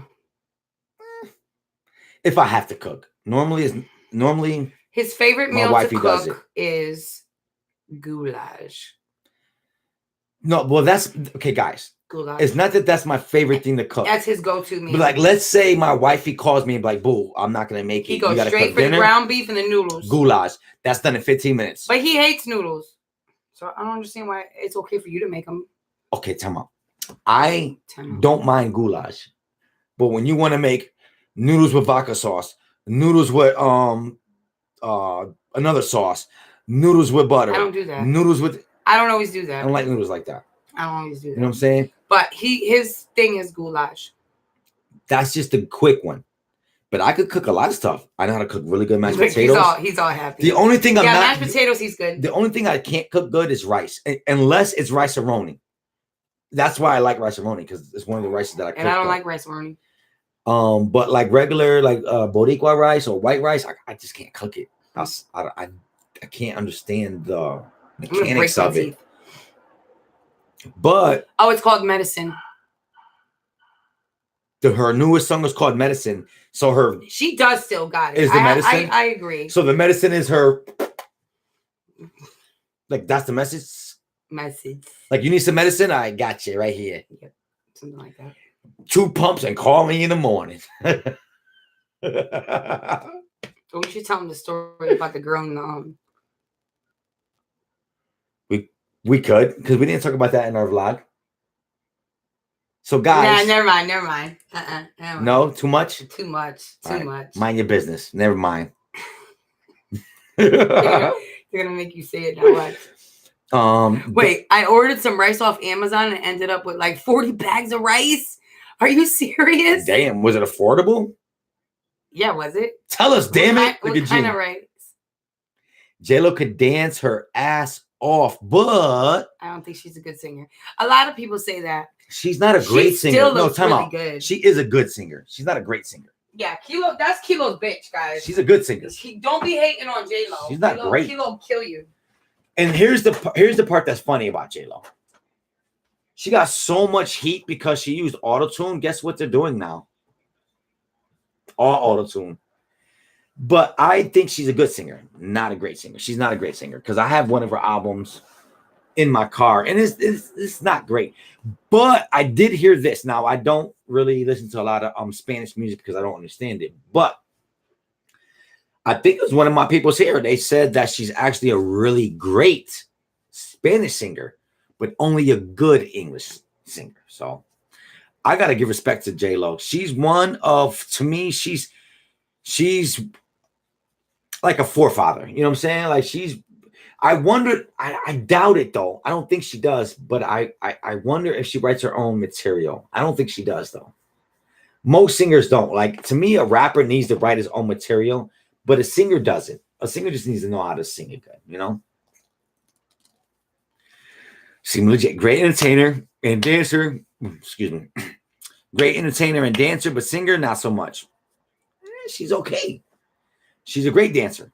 That's her forte. That's what got her to be J-Lo. It was her dancing ability.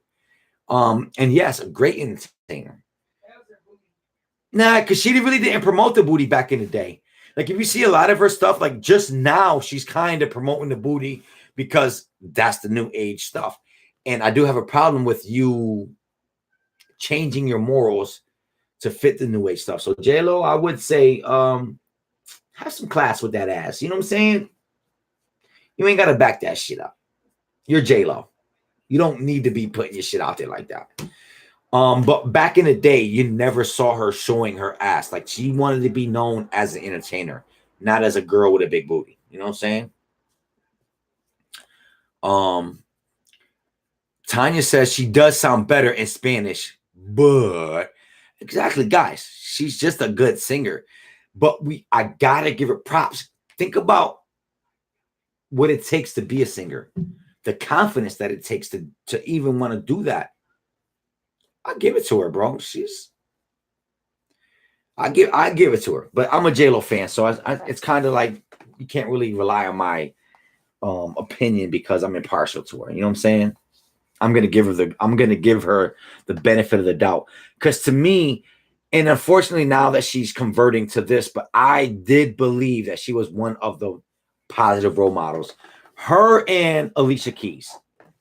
To me, those were the only two that I could really think of.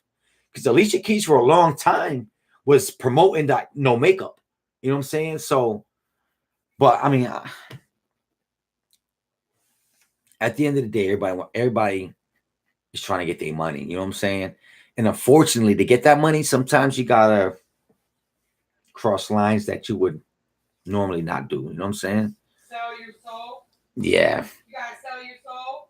If you gotta sell your soul to get the coin, I can't fuck with you. You know what I'm saying? I lose. Oh, so it's okay for J-Lo to do it? No, it's not. And if J-Lo is selling her soul, she's gonna diminish her mystique. She's not. You know what I'm saying? Because to me, I see her as a great producer. Like, she's finding new artists, new talent. She's like a name you can trust.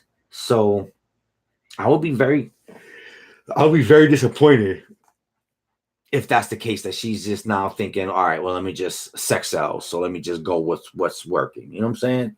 I would like her more if she stood a focal point, if she stood that North Star. You know what I'm saying? What up, bro? Play? What's Gucci? Home slice. Ooh, you was just talking about him.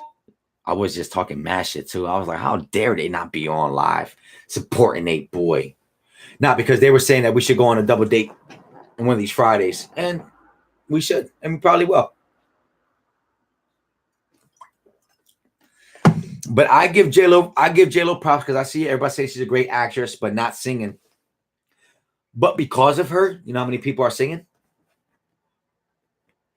Let's give it to her. Because she's not a great singer, you know how many people are like, man, maybe I could do it. I'm not great neither. I can respect that. You know what I'm saying? I'm not a great singer neither. But if you see me at karaoke, I'm gonna sing my ass off. You know what I'm saying? So Taurus says, I like Alicia Keys until I found out how she got with her man. Elaborate. How did she get with her man? I didn't hear this story. Was she stole her man from someone else? Yeah, it's not cool. Maribel says, everybody should subscribe to Bro Play Games. I've been saying that forever. The hell y'all waiting for? Get it done. J-Lo started out as a fly girl dancer with In Living Color. Exactly. In fact, I believe she started off as a dancer for the Lakers.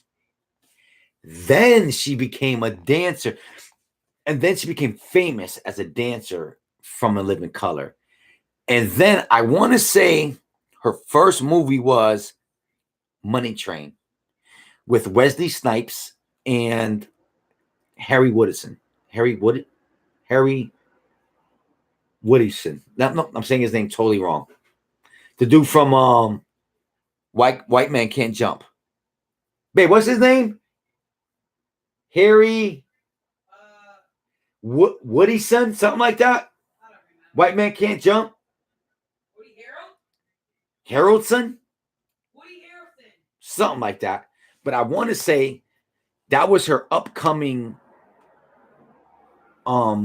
movie.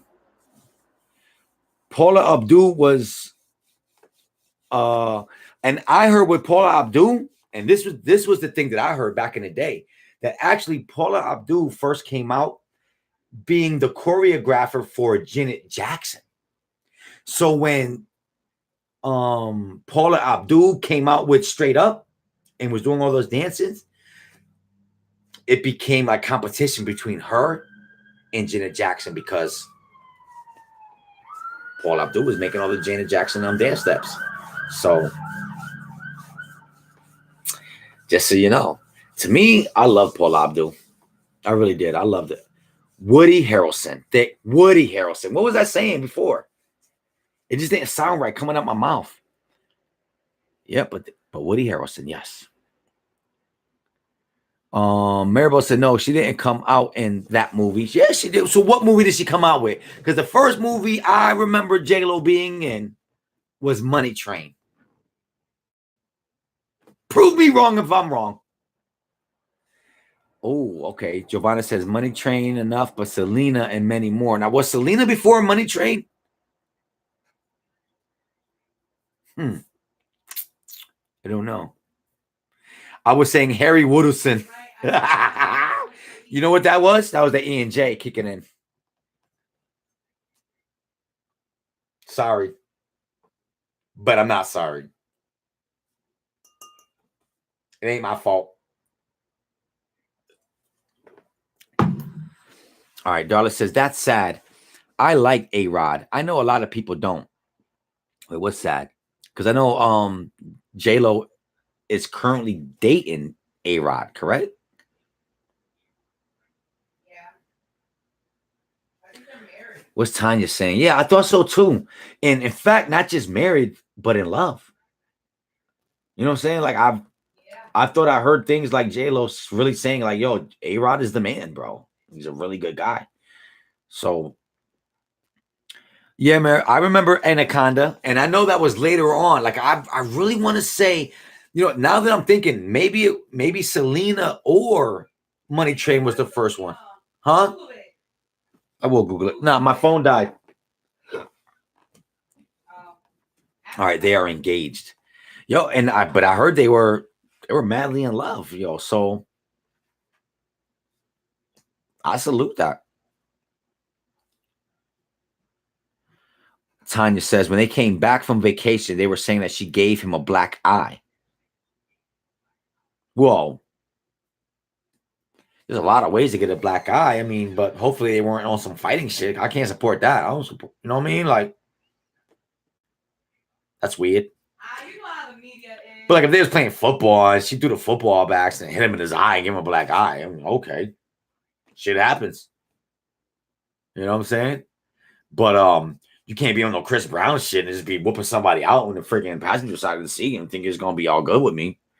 All right, Margaret. No, Money Train was the first. Thank you. And she was dope in that movie. Remember, Woody Harrelson and Wesley Snipes are both trying to get at her. That's how like they were both trying to get at her, and she wasn't having time for none of them. Hot. She probably two-pieced him. You think so? She was like, "Motherfucker, don't you know who I am? Bang bang. You remember now? You don't? Bang bang." That's Puerto Rican for pow pow. You say bang bang. You know what I'm saying? Giovanna said she had a small role at 16-year-old. My little girl looked it up. Really? At 16-year-old? Well, okay, what was the role? Little House of the Prairie? Bro Play said, yo, Wesley hit that in that movie. Did he hit that? I think he did. You're right. Because Wesley Snipes was the man in that movie.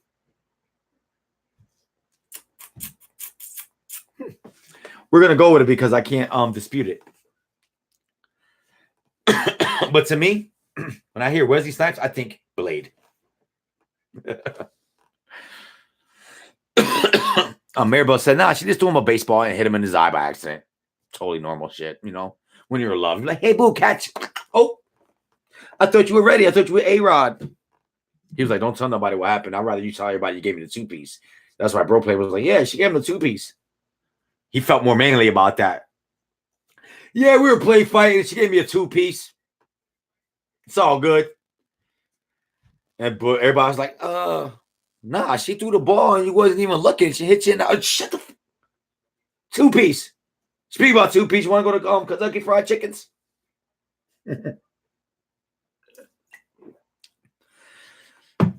Okay, so she was in a movie called My Little Girl? Really? At 16 years old. I need to see this because she probably looks mad funny at 16. She probably had the thick-ass eyebrows. You know what I'm saying? The young face with the grown-up teeth. You know what I'm saying? It should be looking weird sometimes. When you see a little kid with grown-up teeth, it's weird. And the bushy-ass eyebrows before they know to pluck him. You know what I'm saying? Boom.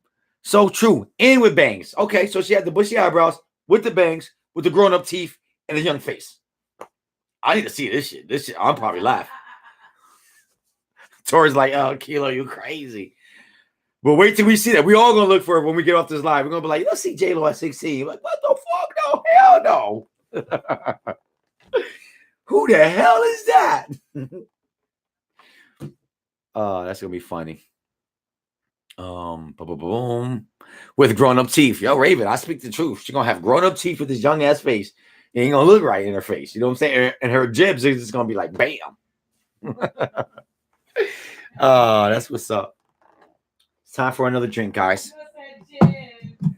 Okay, gotta make sure the jibs are straight. You know what I'm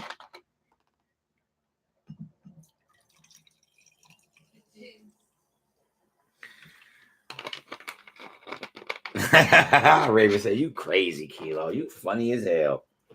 I just be speaking the truth. The truth is funny. That's it. The truth is funny.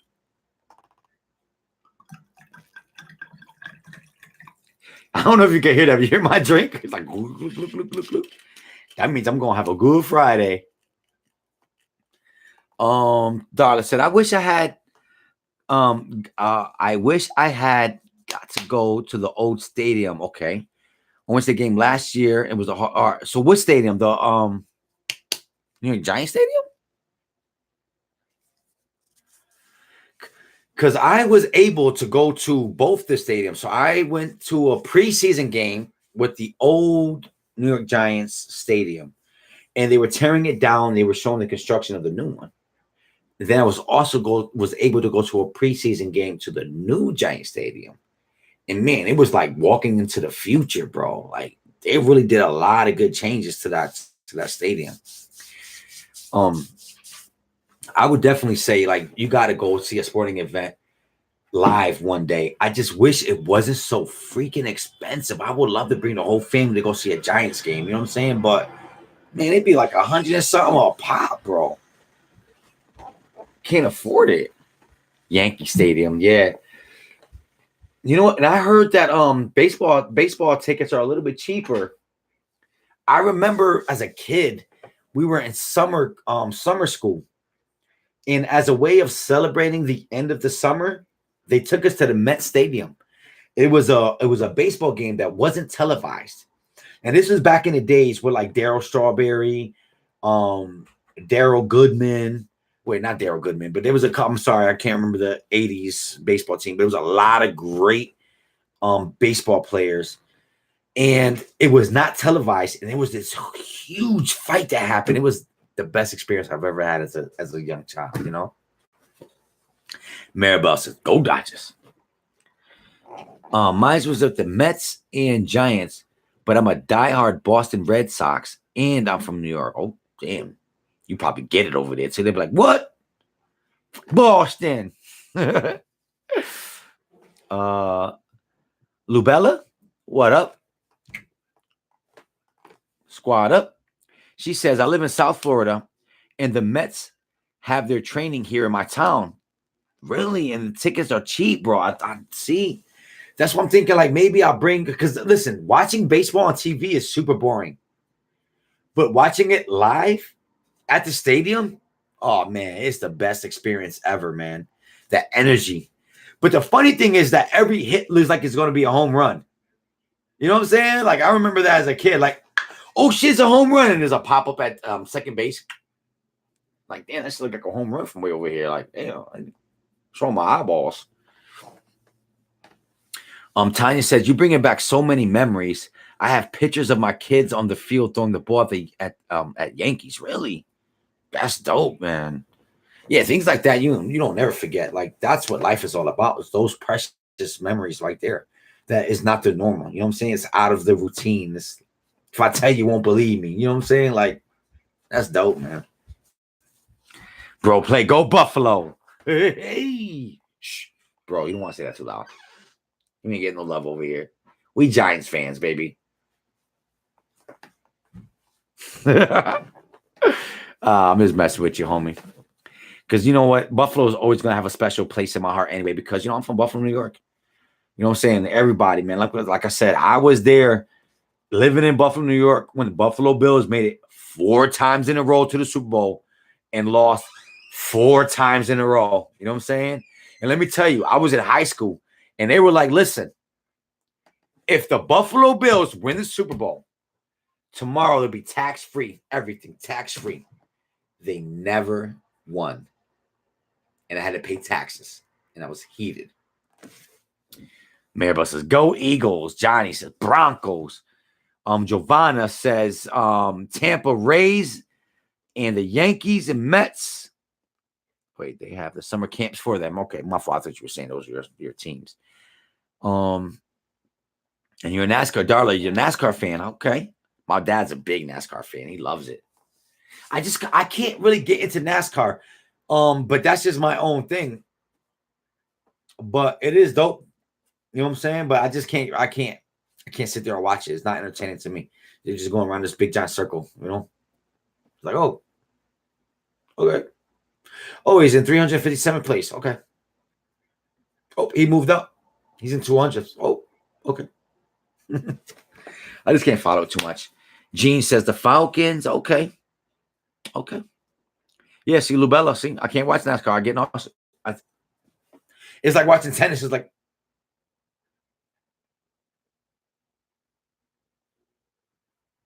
it's just okay. And that's the same emotion as watching NASCAR. Just because, but that's me. Once again, listen, I'm not knocking it. My dad is a huge fan. In fact, I had got this toy. I didn't know what it was, and he's like, "Oh, that's the NASCAR monster." I'm like, "Wait, what? There's a NASCAR monster?" He's like, "Yeah, it's yours. Keep it, pops." And Daytona was wild. It's probably dope. And that's me just being silly. But I bet you if I was there watching it live, I would fucking have the time of my life probably. You know what I'm saying? So I'm not even gonna sit here and hate because that's me kind of just trying to be funny. But I never really experienced it myself to just once again, when you see an event like that live, listen, there's a lot of rap artists that I listened to or had heard and was like, that dude's whack. But then I go to a live performance and I'm like, yo, this is pretty dope. You know what I'm saying? So Taurus, you're a Saints fan, huh? They got robbed this year, didn't they? Grimy, bro. Oh, Lord. It's the people, the atmosphere. Exactly. The energy, man. That we're all a part of something that's bigger than all of us. You know what I'm saying? Like, that's dope. There's nothing that beats that. Nothing. That's why I would love to bring I would love, and I've always got to go see the Giants as a preseason game. Never a meaningful game. I would love to go see a meaningful game with my family. And we can experience that energy together. You know what I'm saying? Unfortunately, we pinching pennies over here.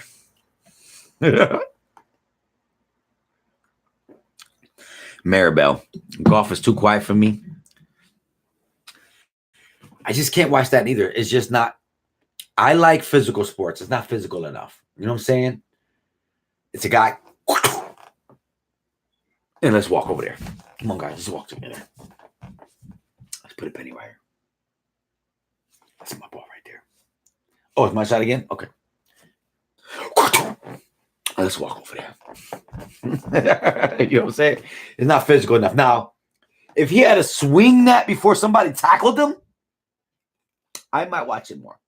You know what I'm saying? Or he had to hit somebody with the ball and had to hit somebody 400 yards away. I might watch it. But just sitting there watching him hitting this ball, oh, you're in the rough. Although, I'm not going to lie to you guys. When Tiger Woods won another PGA, when everybody was saying he wasn't, I was happy for him. I was happy for him. But then I'm like, all right, basketball time. I mean, Gene, you know what I'm saying? Like when we old, maybe different. But ain't it weird? Like when you get older, you have a bad back, and everything about that is just all about the back. Like I don't know. Wow, how do old people play golf? You need a strong back for that joint, right? Maybe you know what? I bet y'all kick your ass in some putt though. Darla says I watch a lot of sports: football, baseball, NASCAR. You know what? I'm a big sports guy too. I feel like sports is beautiful. It keeps kids out of drugs. It keeps them motivated. I feel like it's a great source of entertainment. You know what I'm saying? It's for all age levels. It's for all genres. You know what I'm saying? Like it's not offensive. You know what I'm saying? My favorite sports will probably be football is number one. I enjoy basketball. I have a hard time watching baseball, tennis, golf. I don't really watch those. The other day I was trying to watch some rugby. You ever see rugby? I'm like, damn, this shit look crazy. Can't get into rugby neither. So I think there you go. Football and basketball. I'm corny. But why do I like volleyball too? Ain't that weird? Like I like volleyball. And not the beach kind of volleyball. I like the actual full squad volleyball. You know what I'm saying? Even in high school, we used to play it, man. It was just fun. I don't know. Volleyball is mad fun. Tori says, I've been to a couple of Saints games. My uncle lives, okay, and has season tickets. Wow, that's awesome. I'm mad jealous. I ain't gonna lie. Mad jealous. And I gotta say, I feel like Drew Brees is like a Dan Marino. It's like, even if you're not a Saints fan, you like Drew Brees. You know what I'm saying? Like, you respect the guy. That's how I was with Dan Marino. Like, I wasn't a Miami Dolphin fan, but for whatever reason, I like Dan Marino. I thought it was awesome in Ace Ventura. It was very good with his isotoners. You know what I'm saying? Everybody else wants sneaker deals. Not Dan Marino. He wanted to keep his hands warm. Isotoners. That's mad funny. Let's see what else my people are saying. Torres says, me and the hubby want to go to the Saints and Buccaneers game. Oh, that's his team. He's a Buccaneers fan? Oh, Lord. I'll pray for him. He must be very embarrassed to wear his jersey. He probably puts a jersey on and then puts a sweater on and zips it up. Because Buccaneers is just one of those teams that they're supposed to do good. On paper, they always look good. But when they play the game, it's not so good. I'm sorry. No offense, because listen, my Giants ain't so good neither right now. So, although I made a bet with my people, it's because we let Odell Beckham go. And I got to say this, guys. I didn't like Odell Beckham. I feel like people give him way too much credit. Oh, he's awesome. He's a great guy. But I feel like he's such a negative leader. He turned all my Giants into giant crybabies because he's a giant crybaby. I just feel like he's such a negative role model that we don't need an entity like that in our locker room. And I'm one of the people that are supporting him leaving.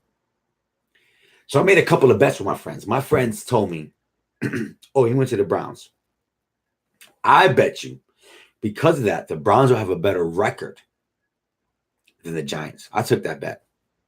$50. Then my other boy was like, I'll take that bet. Pride made me take his bet too. I bet both of y'all $50 that my Giants is going to have a better record than the Cleveland Doodle Stains. I hope I'm right. Margaret says, no Chicago Bears. I remember Bears was dope back in the day, back when they had Walter Payton. That was the last time I was rooting for the Bears. My dad coached, Darla says, my dad coached most of my life. Everyone in my town called him coach when he passed away. I'm sorry to hear that, Darla. You wouldn't believe the people that he coached that showed up. That's awesome. You know what? And that's the beauty of it right there. And your dad saw all that.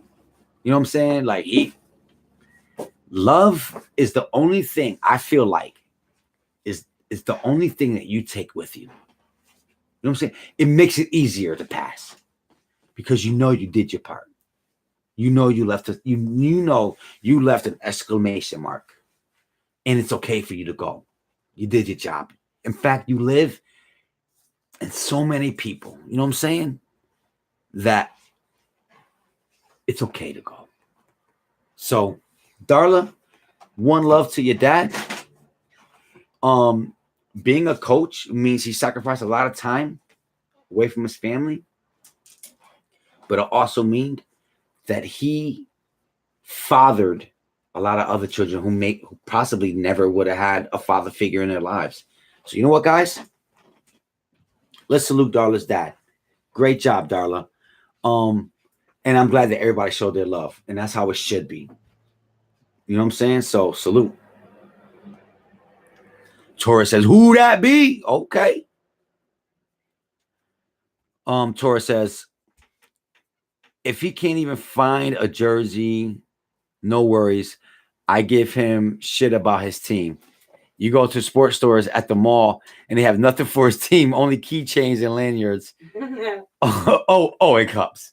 Yo, I'm so telling you, it's rough, bro. Buccaneer fans, they don't get no love, bro. He get to go in Mad Malls like, guys, you got any Buccaneers hats? Like, who? Buccaqueers. That's what I used to call them, Buccaqueers. No offense. But yo, I feel you, man. It's tough when you don't have a popular team and you can't find shit for them. Buccaneers and Browns, they are in the same boat. Like, you guys got any Brown jerseys? Excuse me? No? Buccaneer? Nope. Okay. Daughter says, yeah, my dad was very well respected. And exactly. You know, people remember those that impact their lives, and they appreciate it. You know what I'm saying? So that's awesome, man. Once again, he's gone, but he's not forgotten. Gene, Falcons. Okay. I know Falcons are heated because you know what? Falcons should have won that Super Bowl. And they let it slip. Oh, they let it slip away. Torres says, yeah, next to the Brown section. Oh, yeah, you got any bucket? Yeah, right next to the Brown section. And you go over there looking for it. I didn't find it. Yeah, it's because the section don't exist, bro. Get a better team.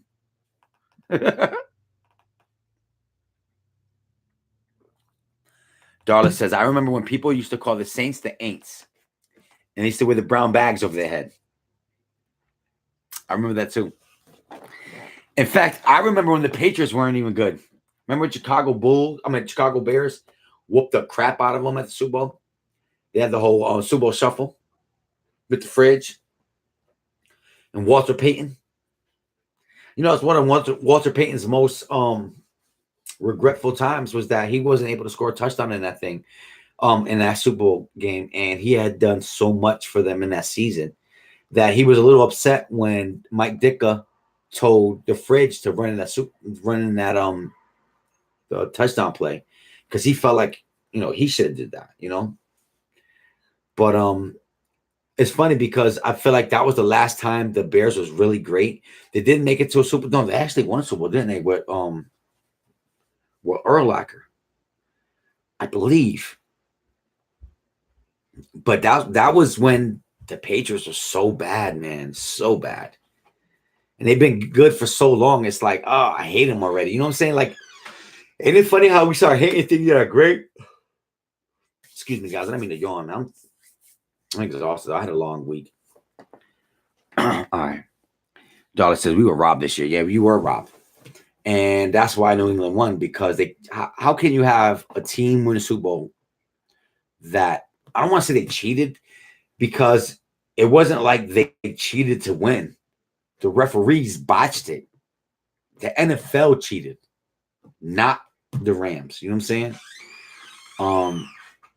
But I feel like the Saints were supposed to win this year, and they were robbed.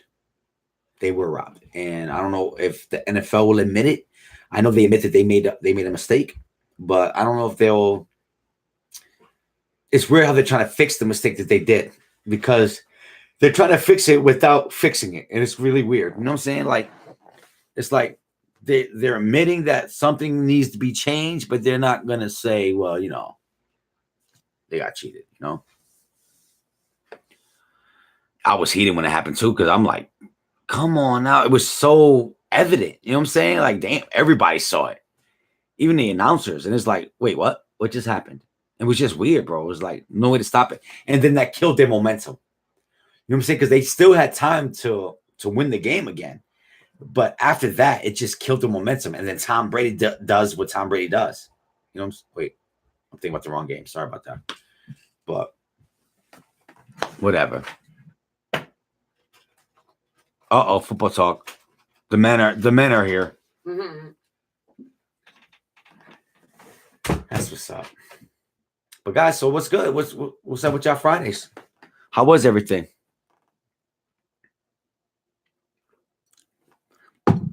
I'm getting tired. I had a long day today.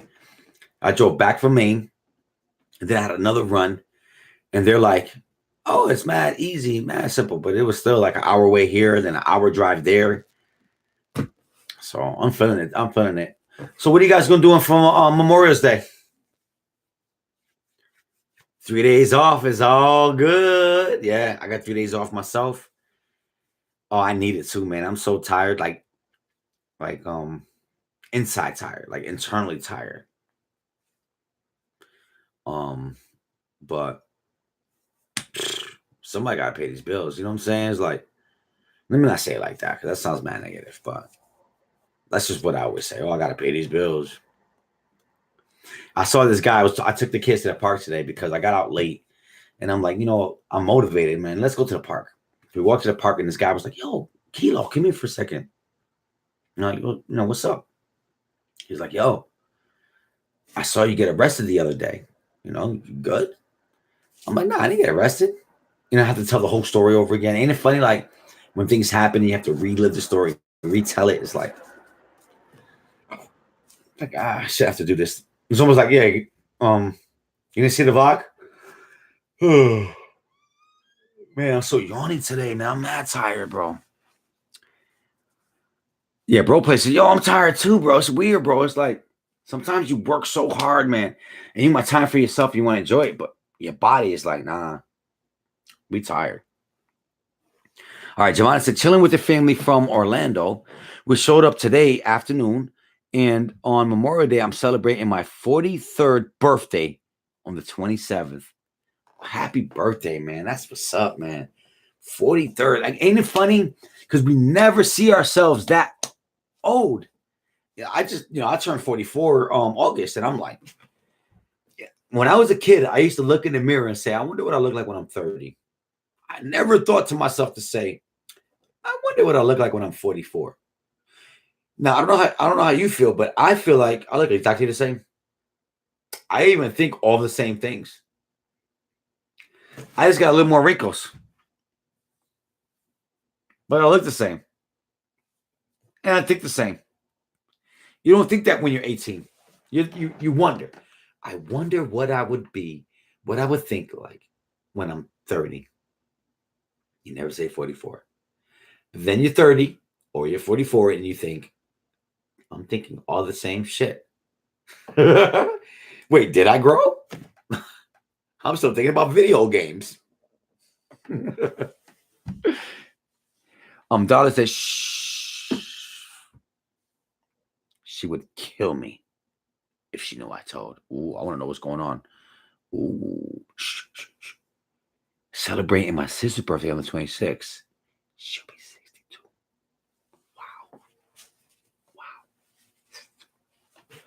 Wow. To me, and I said this to my wife the other day, I said, I don't think I feel like I'm old till I'm in my 60s.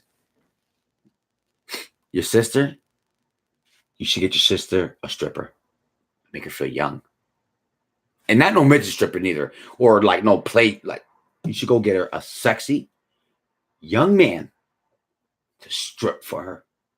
To make her feel like she's 20 again. That's what I would do. But I won't be there because I don't want to see that shit. But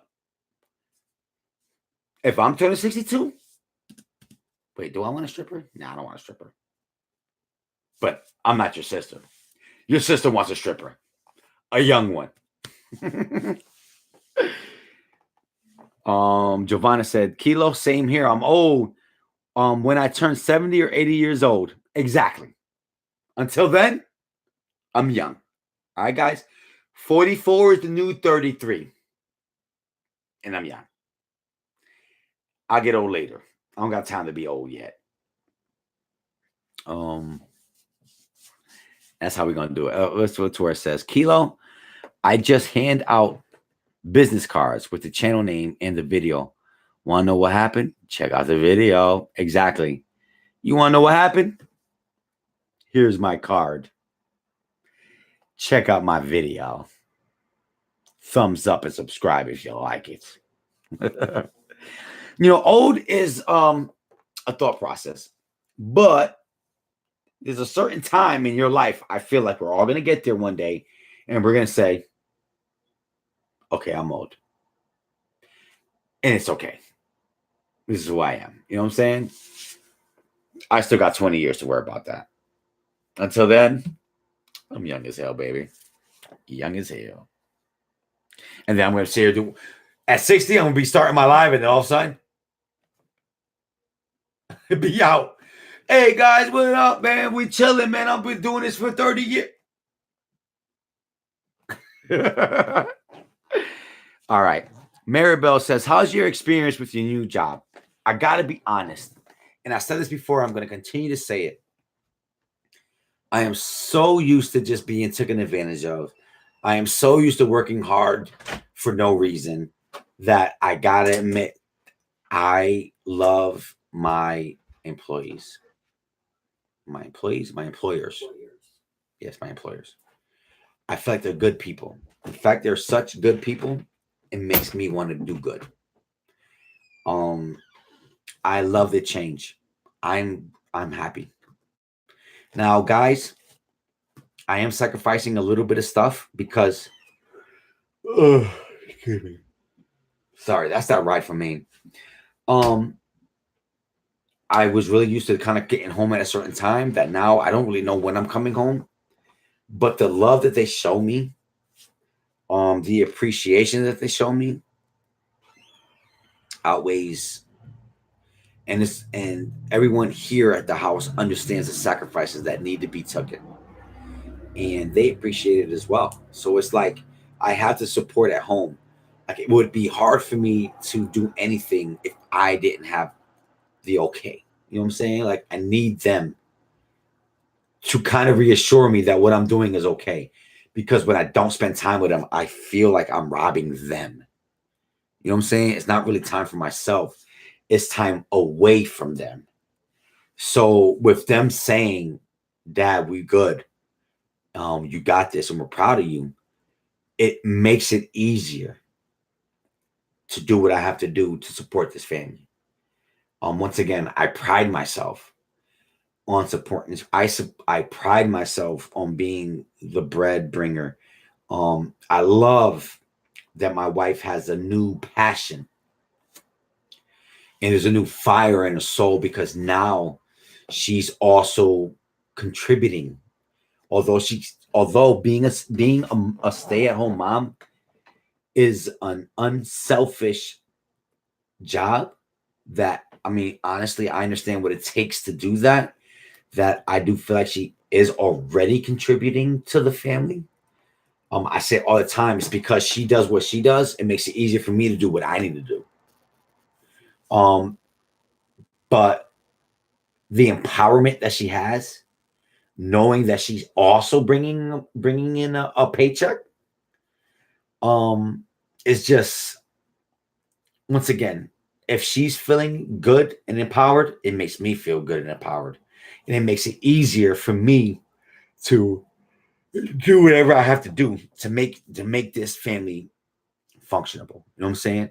So at this time, if it means that I need to spend more time out because of this new job, then that's what I need to do.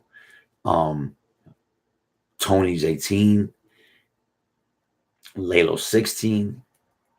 They're damn near grown men. They're more than willing to step in to help their mother in any way possible. You know what I'm saying?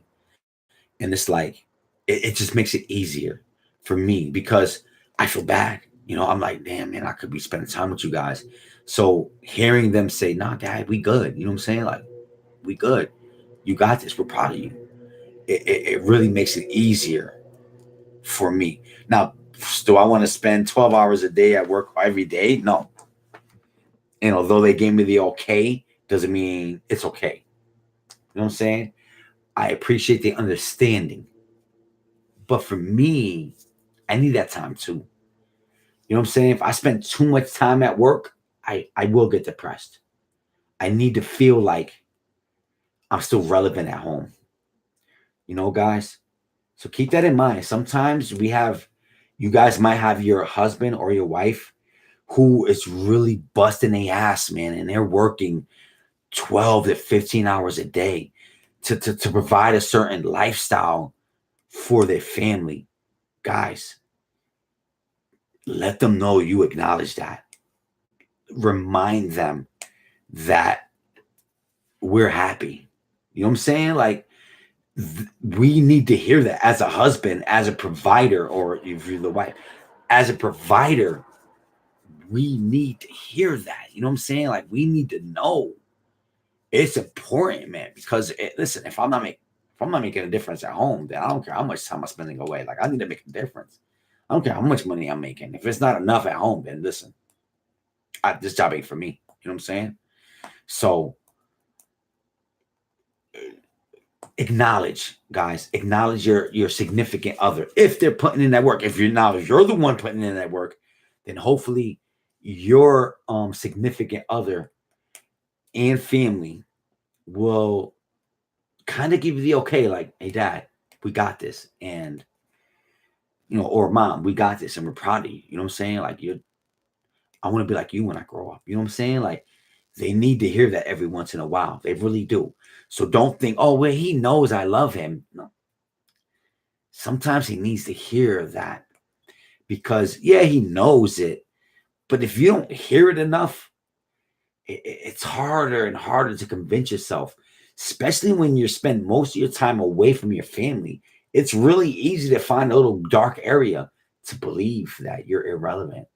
I've been there. You come home and you feel like I'm not really needed. Like any man come and do this. You know what I'm saying? I don't feel like what I'm doing is beneficial. You know what I'm saying? So if you're the one busting your ass, make sure that they understand. You teach them how you want to be loved and treated. You let them know, man, listen, guys, I'm only doing this for you guys. And if this ain't good enough for you guys, then I need to change. What up, babe? No, I was just putting a shoe in the door. Okay. But if you notice that your significant other is busting their ass, it's important for him to hear it, guys. And let him hear it. Let him know. Hey, yo, man, we appreciate what you're doing, man. Yo, we couldn't do this without you.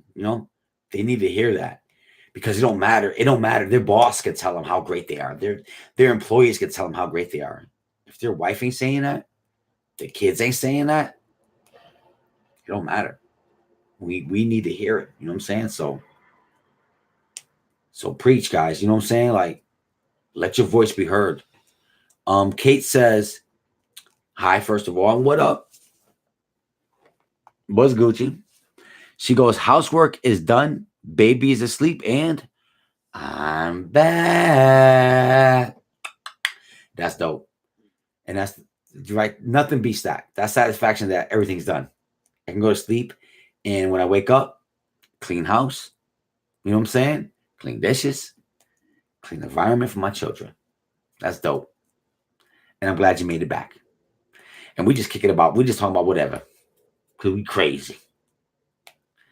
Daughter says, but more, I see a lot of movies up here. Oh, so Lisa said, what's the next movie? The next movie is, as Darla said, Deliver Me from Evil. I guess it's Deliver Us from Evil. And that's going to be next Wednesday. That's the movie we're going to watch. I never saw that movie too, so it's going to be pretty dope because I get excited because I feel like I watch a lot of movies. So when there's a movie that I didn't watch, it's like, okay, I get a little excited. You know what I'm saying? So, Kate says, yeah, there's nothing better than a clean house on a Saturday morning. When I wake up, I can make breakfast and not worry about cleaning first thing. Exactly. Because, that's stressful, man. Especially when, you know what I mean? Like, your mind ain't settled. And I've been there.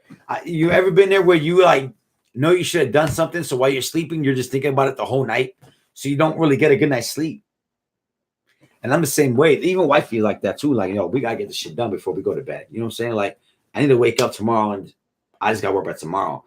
Don't need worrying about tomorrow's dishes when I still got yesterday's dishes to deal with. You know what I'm saying? So it's like, let's get it done. Tanya, I want to see the movie. In fact, the first time I saw the preview for Ma, I was at the movie theater about to watch Pet Sematary, and I thought it was dope. I'm like, yeah, it's relatable. It's relatable. You know what I'm saying? And that's why I'm really intrigued by it. I hope it's really good, and I hope it gets the money that it deserves. You know what I'm saying? What up, Margaret? How we be? And if you guys didn't get to see the new Pet Sematary, you guys gotta let me know what you think about it when you do see it. It's a completely different Pet Sematary than what we were accustomed to. Firestarter with a baby Drew Barrymore. Crazy, right? We old as hell. Chilling at the beach, mad jealous. Mad jealous right now. I would love to be at a bonfire at a beach right now, chilling. Burger, can you put cheese on that for me, please? Well done. Tanya, what do you think about the new Shaft? Now, I got to be honest, because if I remember correctly, I remember the remake of Shaft, and I believe it was Samuel Jackson, if I'm remembering correct. Now, what happened with that show was they tried to make it too funny and it destroyed it. And they made it corny. So now how do I feel about the new Shaft? I got to be honest. I think it's going to be super whack. And I know it's Samuel Jackson, and I know he's a G. But from the last Shaft, it just didn't work for me. And I believe they're making it where he is an older Shaft, so maybe he's relinquishing his G status to his sibling or his next to kin. We'll have to watch the movie to really verify that, but I'm not really excited to see that. It's like Hellboy. It's like, I don't know. They really butchered that character because Shaft was a G. But this day and age, we want everything to be so funny that I feel like they're just going to destroy the character. And I saw the preview by accident because it was on TV. And I'm like, I don't think this is going to be good, you know? Gene, Gene fell asleep 5 times already. All right, Kayla, I'm leaving. I got to go. It's my bedtime. I know I'm at 2.5 hours so far online. I'll probably go pretty soon too. I know we're supposed to be doing like a Memorial's Day, a pre-Memorial's Day type of dinner. Maybe we'll go live again tomorrow with you guys. Taurus says, what about that new movie, Will Smith, Gemini? Now, I'm going to be honest with you. When I first saw it, I saw a picture of it. And I said, Gemini. I said, an old Will Smith. This is going to be whack. Then I saw a preview. And there was a young Will Smith in it. And he was trying to gather the information about, there's an older version of him. And he's a clone. He's not even the original. And I said, that sounds interesting. Although when I did see him, I did think of a Fresh Prince of Bel-Air type of Will Smith. He looked mad young, you know what I'm saying? But I do want to say this. It intrigued me. And I would say we need to go watch this movie. You know what I'm saying? Will Smith is really good when it comes to being a CGI type of movie. He can act really well in pretending things are in front of him. So do I think Will Smith is going to do a great job at this movie? I do. I really do. Now, I hope it isn't like Looper, because Looper was almost like the same kind of concept, younger versus older. So that's remained to be seen. But I do know that from what I seen, it did intrigue me. It didn't take away. When I saw the picture, I'm like, oh, hell no, this is going to be whack. But when I saw the previews, I said, okay, wait a minute. This might be good. So I want to see that. Margaret says, see if I made something. Made Shaft soft. Exactly. It made him too comical. Like he wasn't supposed to be comical. He was supposed to be funny by accident. You know how there's some people that's so serious, it's funny. That's what made him dope. He was funny by accident. He was being dead ass serious with what he's doing. And that's what made it funny. But then they try to make him like he's just a funny guy. And Shaft is not a funny guy. He's a serious guy. But shit's just kind of funny how serious he is.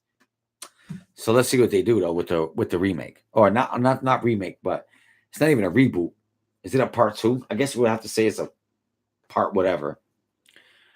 Even Bro Play says, yo, yeah, Gemini man looks dope. And it did look dope.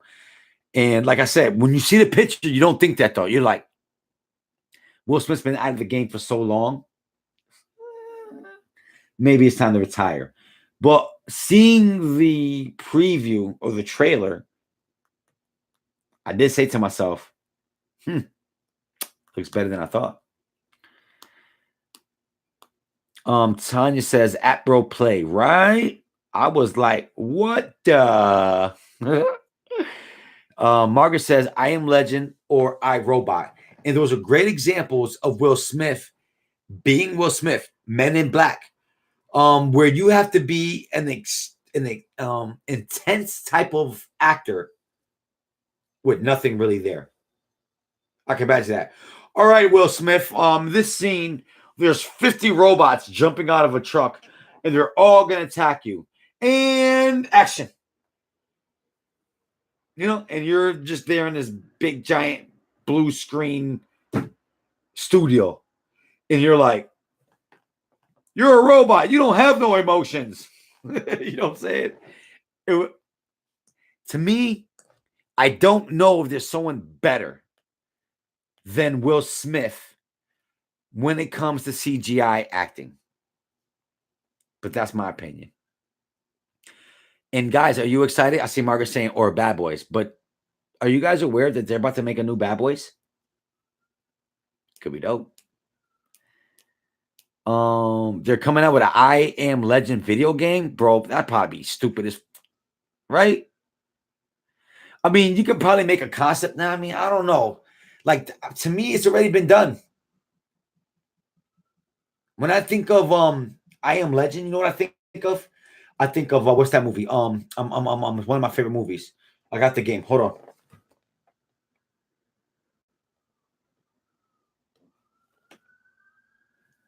Hold on.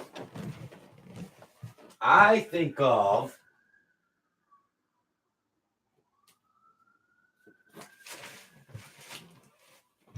so when I think of them making a movie of I Am Legend, this is the movie I think of right here. I mean, this is the video game I think of. The Last of Us. Sorry, I don't know why. But I feel like it was already been done. Will Smith is old, guys. Let's let him retire. Bro Play said, yay. Lisa says zombies. Margaret says 28 days later. Margaret says Resident Evil.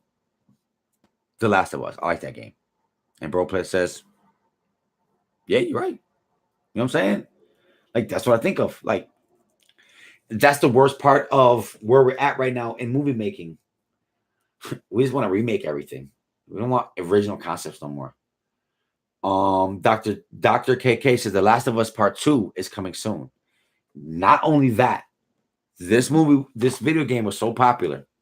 It did so well. Listen, when this game first came out and they killed my daughter, I almost cried. It made me fall in love with the game instantly, and the game didn't even start. That was just the beginning. But this game was so good that not only are they making a part 2, and I did also buy the expansion where you're the little girl, this chick, before she meets this guy. But I do want you guys to know that they're supposedly, unless they change their plans, they're making a movie about this game. That's how good it was. All right, let's see right here. 28 days later. Dollar says, I'm tired of remakes. Me too. Because the problem with what they're doing is they're not honoring the basic gist of the movie. They're trying to recreate it and they ruin it. They butcher it, man. I'm tired of remakes too. Stop remaking movies unless you're going to follow the mechanics of what made it work. Come up with new concepts, guys. We need that. Johnny Z says, I'm waiting for World War Z Part 2. I've been waiting for that forever too. They said they were making a Part 2 years ago. Where the hell is it? Video game came out. Did you guys rent that one? I heard a lot of good reviews about it too. Margaret says, I want to play The Last of Us. Margaret, here's a warning. Highly addictive. Once you play, you can't put it down. So be ready. The game is really good. Really good. The beginning story, I mean, you get sucked into the storyline very quickly. In fact, it was so good that I had to pause the game and talk to my family about it because it just hit me. It was just wow. Guys, this shit happened, and this is the beginning of the game. Played the whole game, beat it, and was like, this game is dope. I don't want to spoil it for you. You're going to fall in love with the storyline. You're going to fall in love with the characters. You're going to root for a happy ending. But do you get it? I don't know. You let me know. All right. Dr. KK says it's great. It's a story game, like The Walking Dead. And it is an impactful story game, and you'll love it. You'll love it. Johnny says studio dropped it and then it got picked back up. I heard. I'm telling you, the concept is dope, and whoever drops it and gets out of the deal is going to end up regretting it. It's going to be one of those things that they're going to be like, man, we should have went forward with that. Margaret says Resident Evil had me like that. The video game, the remake of the video game, I have to say I enjoyed it. I watched it on Bro Play Games. They were doing a live review of the video game. It was him and his son, Green Lion, playing the game. And I remember the original from, I think it was PS2. You know what I'm saying? And the graphics was so good. I gotta say, because of Bro Play Games, I downloaded it. You know what I'm saying? And once I started playing it, I'm like, wow. Now, usually when they remake video games, they ruin stuff. But I gotta say, they did their thing. And the remake of this video game is superb. It's one of the best remakes I've ever played, ever in my life. In fact, it was so good, I hope they don't ever do it again. Because if they ruin it, it's going to ruin the progress that they made. You know what I'm saying? Bro Play said the movies were terrible. The movies were terrible because they really didn't follow the storyline. Like they loosely did. But, I mean, I don't even know what they could have did. I feel like what could they have done to make it better? It's hard to think of something. Maybe follow the original storyline. Like maybe just kind of like redo the video game and then, show it to me as a visual thing. Not where I got to play it.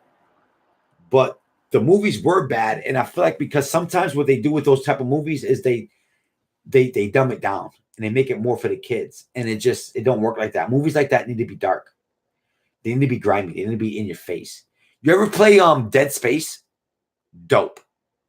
In fact, when you watch the cartoons, there's cartoons about them. Very dark. Very in your face. Could make you angry. Great. When they try to dumb it down and water it down, candy coat everything, it just diminishes what the director or the writer had for that direction. You know what I'm saying? For that monster or circumstances. You know what I'm saying? Like, you got to stay true to the foundation when you do stories like that. You know what I'm saying? Especially for video games. Margaret says, had me shook and addicted. The Resident Evil movies? That's dope if they did. Taurus says, the only game I've ever really played the most is Mortal Kombat. Should they remake that movie? You know what? That's a great that's a great thought. Should they remake Mortal Kombat? You know what? I'm going to say that's 50-50. If they remake the movie and try to mimic what they've done in the past, I say don't touch it. Leave it alone. Because what they've done in the past is stupid. And it's just this fighting movie that just doesn't really make sense. Now, if they're going to put a storyline behind it and follow a specific character, then I say go for it. Because when they try to do it just as a fighting movie, it doesn't work. You need substance. You need a movie. You need characters to believe in. You need characters to love. You need characters to love. You need characters to believe in. You need characters that you could say, man, I could relate to that. that character's me. You know what I'm saying? So if they do it like that, then maybe possibly it could be really good. So guys, just out there in the directors, if you plan on making that movie and just making it some fighting movie, don't do it. It's been done already and it wasn't good. Okay. All right. Torres says, have you seen they put Gal Gadget as Katana, Terry Crews as Jax, and Ronda Rousey as Sonya? Really? So wait, so there is a movie coming out then with them. And see, I like Terry Crews as Jax. I don't know if I like Ronda Rousey as anything. Like she lost her G status a long time ago when she got knocked out the way she got knocked out. Stick to wrestling where everything is fake and scripted. You know what I'm saying? All right, Dallas says, just my opinion. But the problem with remaking some movies is the actors of today can't match up to the older ones. I loosely agree with that. I do. I just feel like nowadays their CGI is so good that they don't focus on storyline. You don't really believe characters no more. And you can tell the acting is horrible. You know what I'm saying? Like, oh, this is bad. You know what I'm saying? They did a better job making you believe each character. You know what I'm saying? And making each character with flaws. You know what I'm saying? Like they really made them relatable. They're having a hard time with making, like, because I've seen a lot of new age movies and it seems very rushed. They don't give you enough time to fall in love with the characters, you know? Even Margaret, look, fuck Ronda Rousey. Yeah, she's said and done. Her time came and it went, you know? Torres says, not sure they're making a movie, but just an idea, I'm guessing. Yeah, there's certain movies that they should just leave alone. And there's some movies that I don't mind them remaking. There are some characters that I don't want to die off. And yeah, you need to remake it. Now, would I rather you remake it in the original format? Of course. When you try to redirect the point of view, that's when they usually ruin the movie. Yeah, guys seen Pet Sematary? Shouldn't do that, but right there. Exactly, Darla. Special effects are superb, but the acting is bad.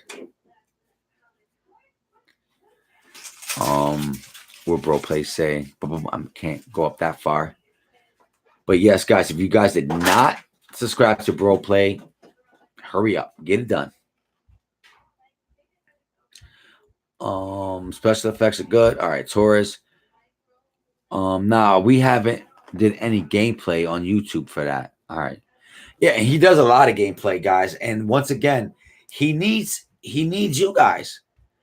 Because the voice, you know what I'm saying, needs to be said. And you guys need to say, hey guys, we would love to see this video game. And then he could be like, all right, guys, boom, I got you. Right now, he has to create all content because he don't got that feedback. You know what I'm saying? He ain't got people saying, yo, let's see this one. So Taurus, subscribe today and be like, yo, dude, show me this game. And let's motivate this gentleman to keep providing us with great content. He has a beautiful family. You know what I'm saying? This is a great person. I would love to see this guy get over whatever he needs to get to start being monetized and start getting a little bit of paycheck as a side job. This guy works hard and he loves his family. And listen, these are the people that we want to support. You know what I'm saying? So don't talk about it, be about it. All right? All right. Brenda, what up? Bro, play all day, Brody. Gotcha.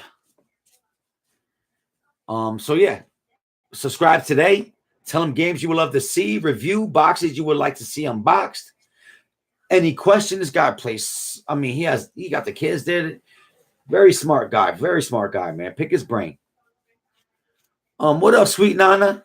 I like it. Yeah. Hola, Kilo. What up? Oh man. Oh Nana. What's my name? Oh Nana. I said, what's my name? What's my name?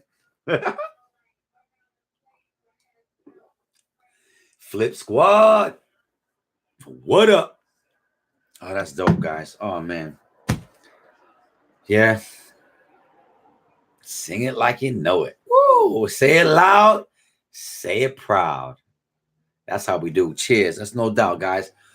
Salute, guys. This one's for you guys, man. We put in work. Like I said, a lot of times we don't get acknowledged for our sacrifices. In fact, people are like, "You're supposed to do it anyway." They don't even appreciate it. You know what I'm saying? But at the end of the day, we need to be able to sit back and say, man, look at the work I've done. This is good. I feel like that's the worst quality that we have. We don't never sit down and look at what we've done. Always worrying about what we didn't do. Always worrying about what we haven't accomplished yet. Always worried about what other people are doing or saying about what we're doing. Let's use every Friday as our day to say, I did a good job today and I made a difference. You know what I'm saying? We need that. We need that because it's hard. It's hard. And although everyone notices it, everybody's so used to just worrying about their own shit that we ain't got time for your shit. You know what I'm saying? So take time for yourself, guys, to appreciate your acts, to appreciate your work, to appreciate your worth. You know what I'm saying? Yes, honey. Hey, girl. It uploaded. It did. That fast. That's a good sign. That's a good sign. Yes. So there's a new vlog right now. So which one did you share? No. It's not uploaded yet. Oh, I just put it out. You guys got to see when I chop my mother's hair first. But that's not going to come out until probably, I don't know. Hey, Kat. I love you too. I love you all. I like that, Maribel. Yes, let's be positive and let's do something special for someone tomorrow. Let's do that. That'll be our goal for tomorrow. Let's make a difference in somebody's life. Even if it's no matter how small, no matter how small, how big. There we go. Anyway, my video uploaded. It uploaded so fast. That's dope, baby, because you've been freaking at it forever, man. So it's got to feel good to kind of see. Yes, it's good. It's good. Dave, you have no idea. It was the editing software. I now have, instead of Power Director, I'm using Sony Video. You start with a V. Versa? No, it's video. Is it? Virgo. No. All right. It's totally ignore me. Sony. It's your thing, but it's just a bigger. It's a. Oh, the program. Yeah, but it's for 2017. I can't remember the name of it either right now, but it's Sony anyway. It's a Sony editing software, and I did not think I was going to be able to work it because I got an upgrade. Yes, Sony Vegas. That's the one I have. Is that the one that you have? Vegas. Yeah, it's Sony Vegas, Thank you, bro. whatever one came out. I think it's 15, but 15. I think that's the latest one. Yep, 15. Sony and then Vegas 15. And then I had to add extensions so that I can get effects. So, bro, is that what you're using? I did not know what I was doing. So, I mean, whatever type of knowledge that you would love to be able to spread to us. I got it. Well, yeah. Next time you come over. Yeah. Come kick it. I'm a tech guy also. Exactly. Oh, yeah, that's right. Because he works on computers all freaking day. And it's good to have a person like that. And listen, I kept telling her, listen, babe. Well, it was either between you or my dad. Because to me, you guys are both start doing videos. You should start doing videos on that. Oh, he uses Adobe Pro. Okay. A lot of people do. But I got Sony Vegas. Yep. That's what it is. You were right. It's V. It's Sony. I knew it V. started with a V because I remember like reading it a couple times and then was like, looking for it. But Yep. So, well, it's 1:30. I was gonna try to edit another video for you guys. it's 1:30 in the morning. Holy crap! Holy, how that happened? You talking. I'm working. Right. So your turn to relax. Well, guys, like I said, tomorrow we're supposed to be going to like a pre-Memorial Day type of cookout. Maybe we'll go live there. You know what I'm saying? And kind of just vibe out. We'll see. Kilo's all about this live life. Listen. I got a new job. He'd rather go live and than I'm in a make car. video. They don't talk to nobody. It's just easier to go live. I don't have to edit anything. I know. I don't have to worry about nothing. I'll get instant gratification. Do it. Hope I'm available then. If you're not available, you just go rewatch it. That's it. Yep. And maybe we'll do karaoke tomorrow. I don't know what we're gonna do. At Christy's house? Yeah, maybe. I know. Guys, I got all my nails off. Did I tell you that already? Or maybe we'll be adults. Maybe we'll be adults at that night. They're having a cookout. Yeah, but I know when I talked to Chrissy, she kind of suggested like maybe we could be adults. It's nothing like being involved in the live, right, Kate? Yeah, exactly. It's just like instant gratification. I get to vibe with you guys. I know in real time what's going on. It's only 10:30 in Canada. That's funny. We're in the future. Wait, I thought, whoa, you're far, Canada, because I know somebody from Canada. She's only an hour behind me. You too, Lisa. Have a great and safe weekend, okay? Maribel says, how's your experience working at your new job? I thought you answered that by her already. Maybe she left and came back. I love it. The experience is awesome right now. It's a change for me. I'm working for people who appreciate my hard work. And I never had that ever in my life. You know what I'm saying? I've always had people that took advantage of my hard work. I feel like I'm part of a family, and I feel like I'm making a difference, So I'm really happy.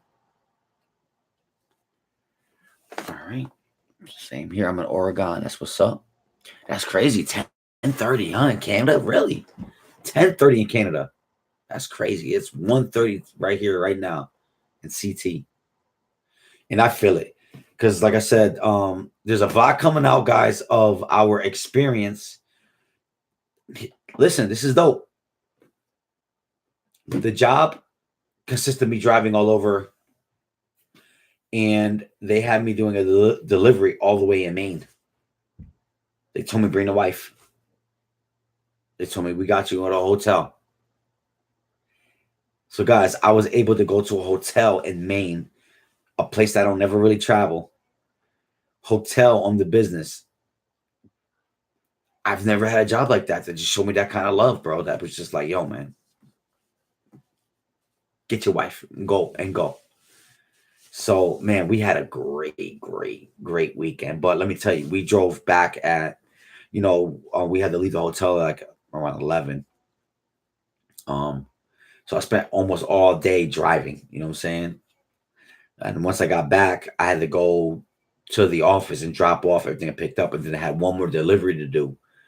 So I'm definitely feeling it right now. I'm like internally tired. I'm trying to be a wide awake, but man, inside, I got no energy. But you guys know how it is. You got to work, man. You got to pay these bills, man. And I want to stress this out one more time. I've never had bosses that appreciated my hard work. You know what I'm saying?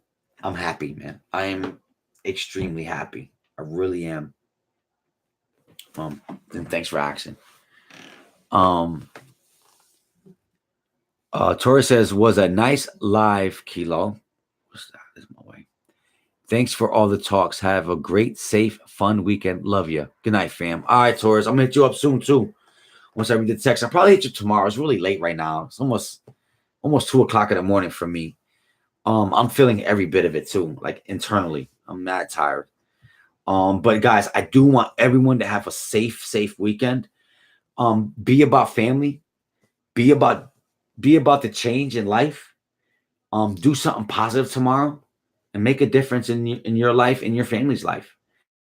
Remember, it don't matter what the world is doing. It matters what we're doing. And we can't save the world, but we can save our family. So focus on that. Never say to yourself, well, nah, let me just be quiet. Because then, people might not. Who cares if people don't agree with you? Do you? Somebody's going to appreciate that. Yeah, see, Lisa, stay positive, stay Gucci. That's exactly. Tomorrow is our day, guys. I'm going to say I'm about 95% sure I'm going to go live. It might not be long. It might just be half hour, 45 minutes. But we're going to go live just to kind of break bread and kind of say, guys, we live in life. We're doing the best that we could do. You know what I'm saying? Keep smiling. Keep moving forward. You know what I mean?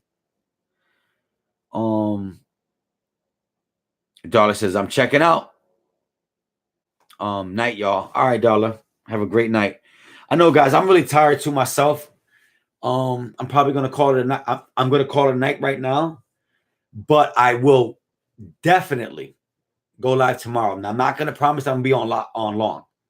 But I would definitely touch in and let you guys know, hey, this is my day. This is how we feeling. We're doing great things. And boom, share a story with you guys. All right? So until tomorrow, keep love alive. Be the change that you want to see in the world.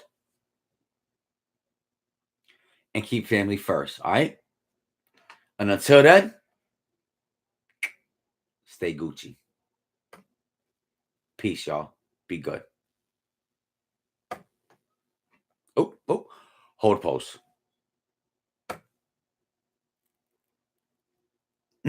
Wait. And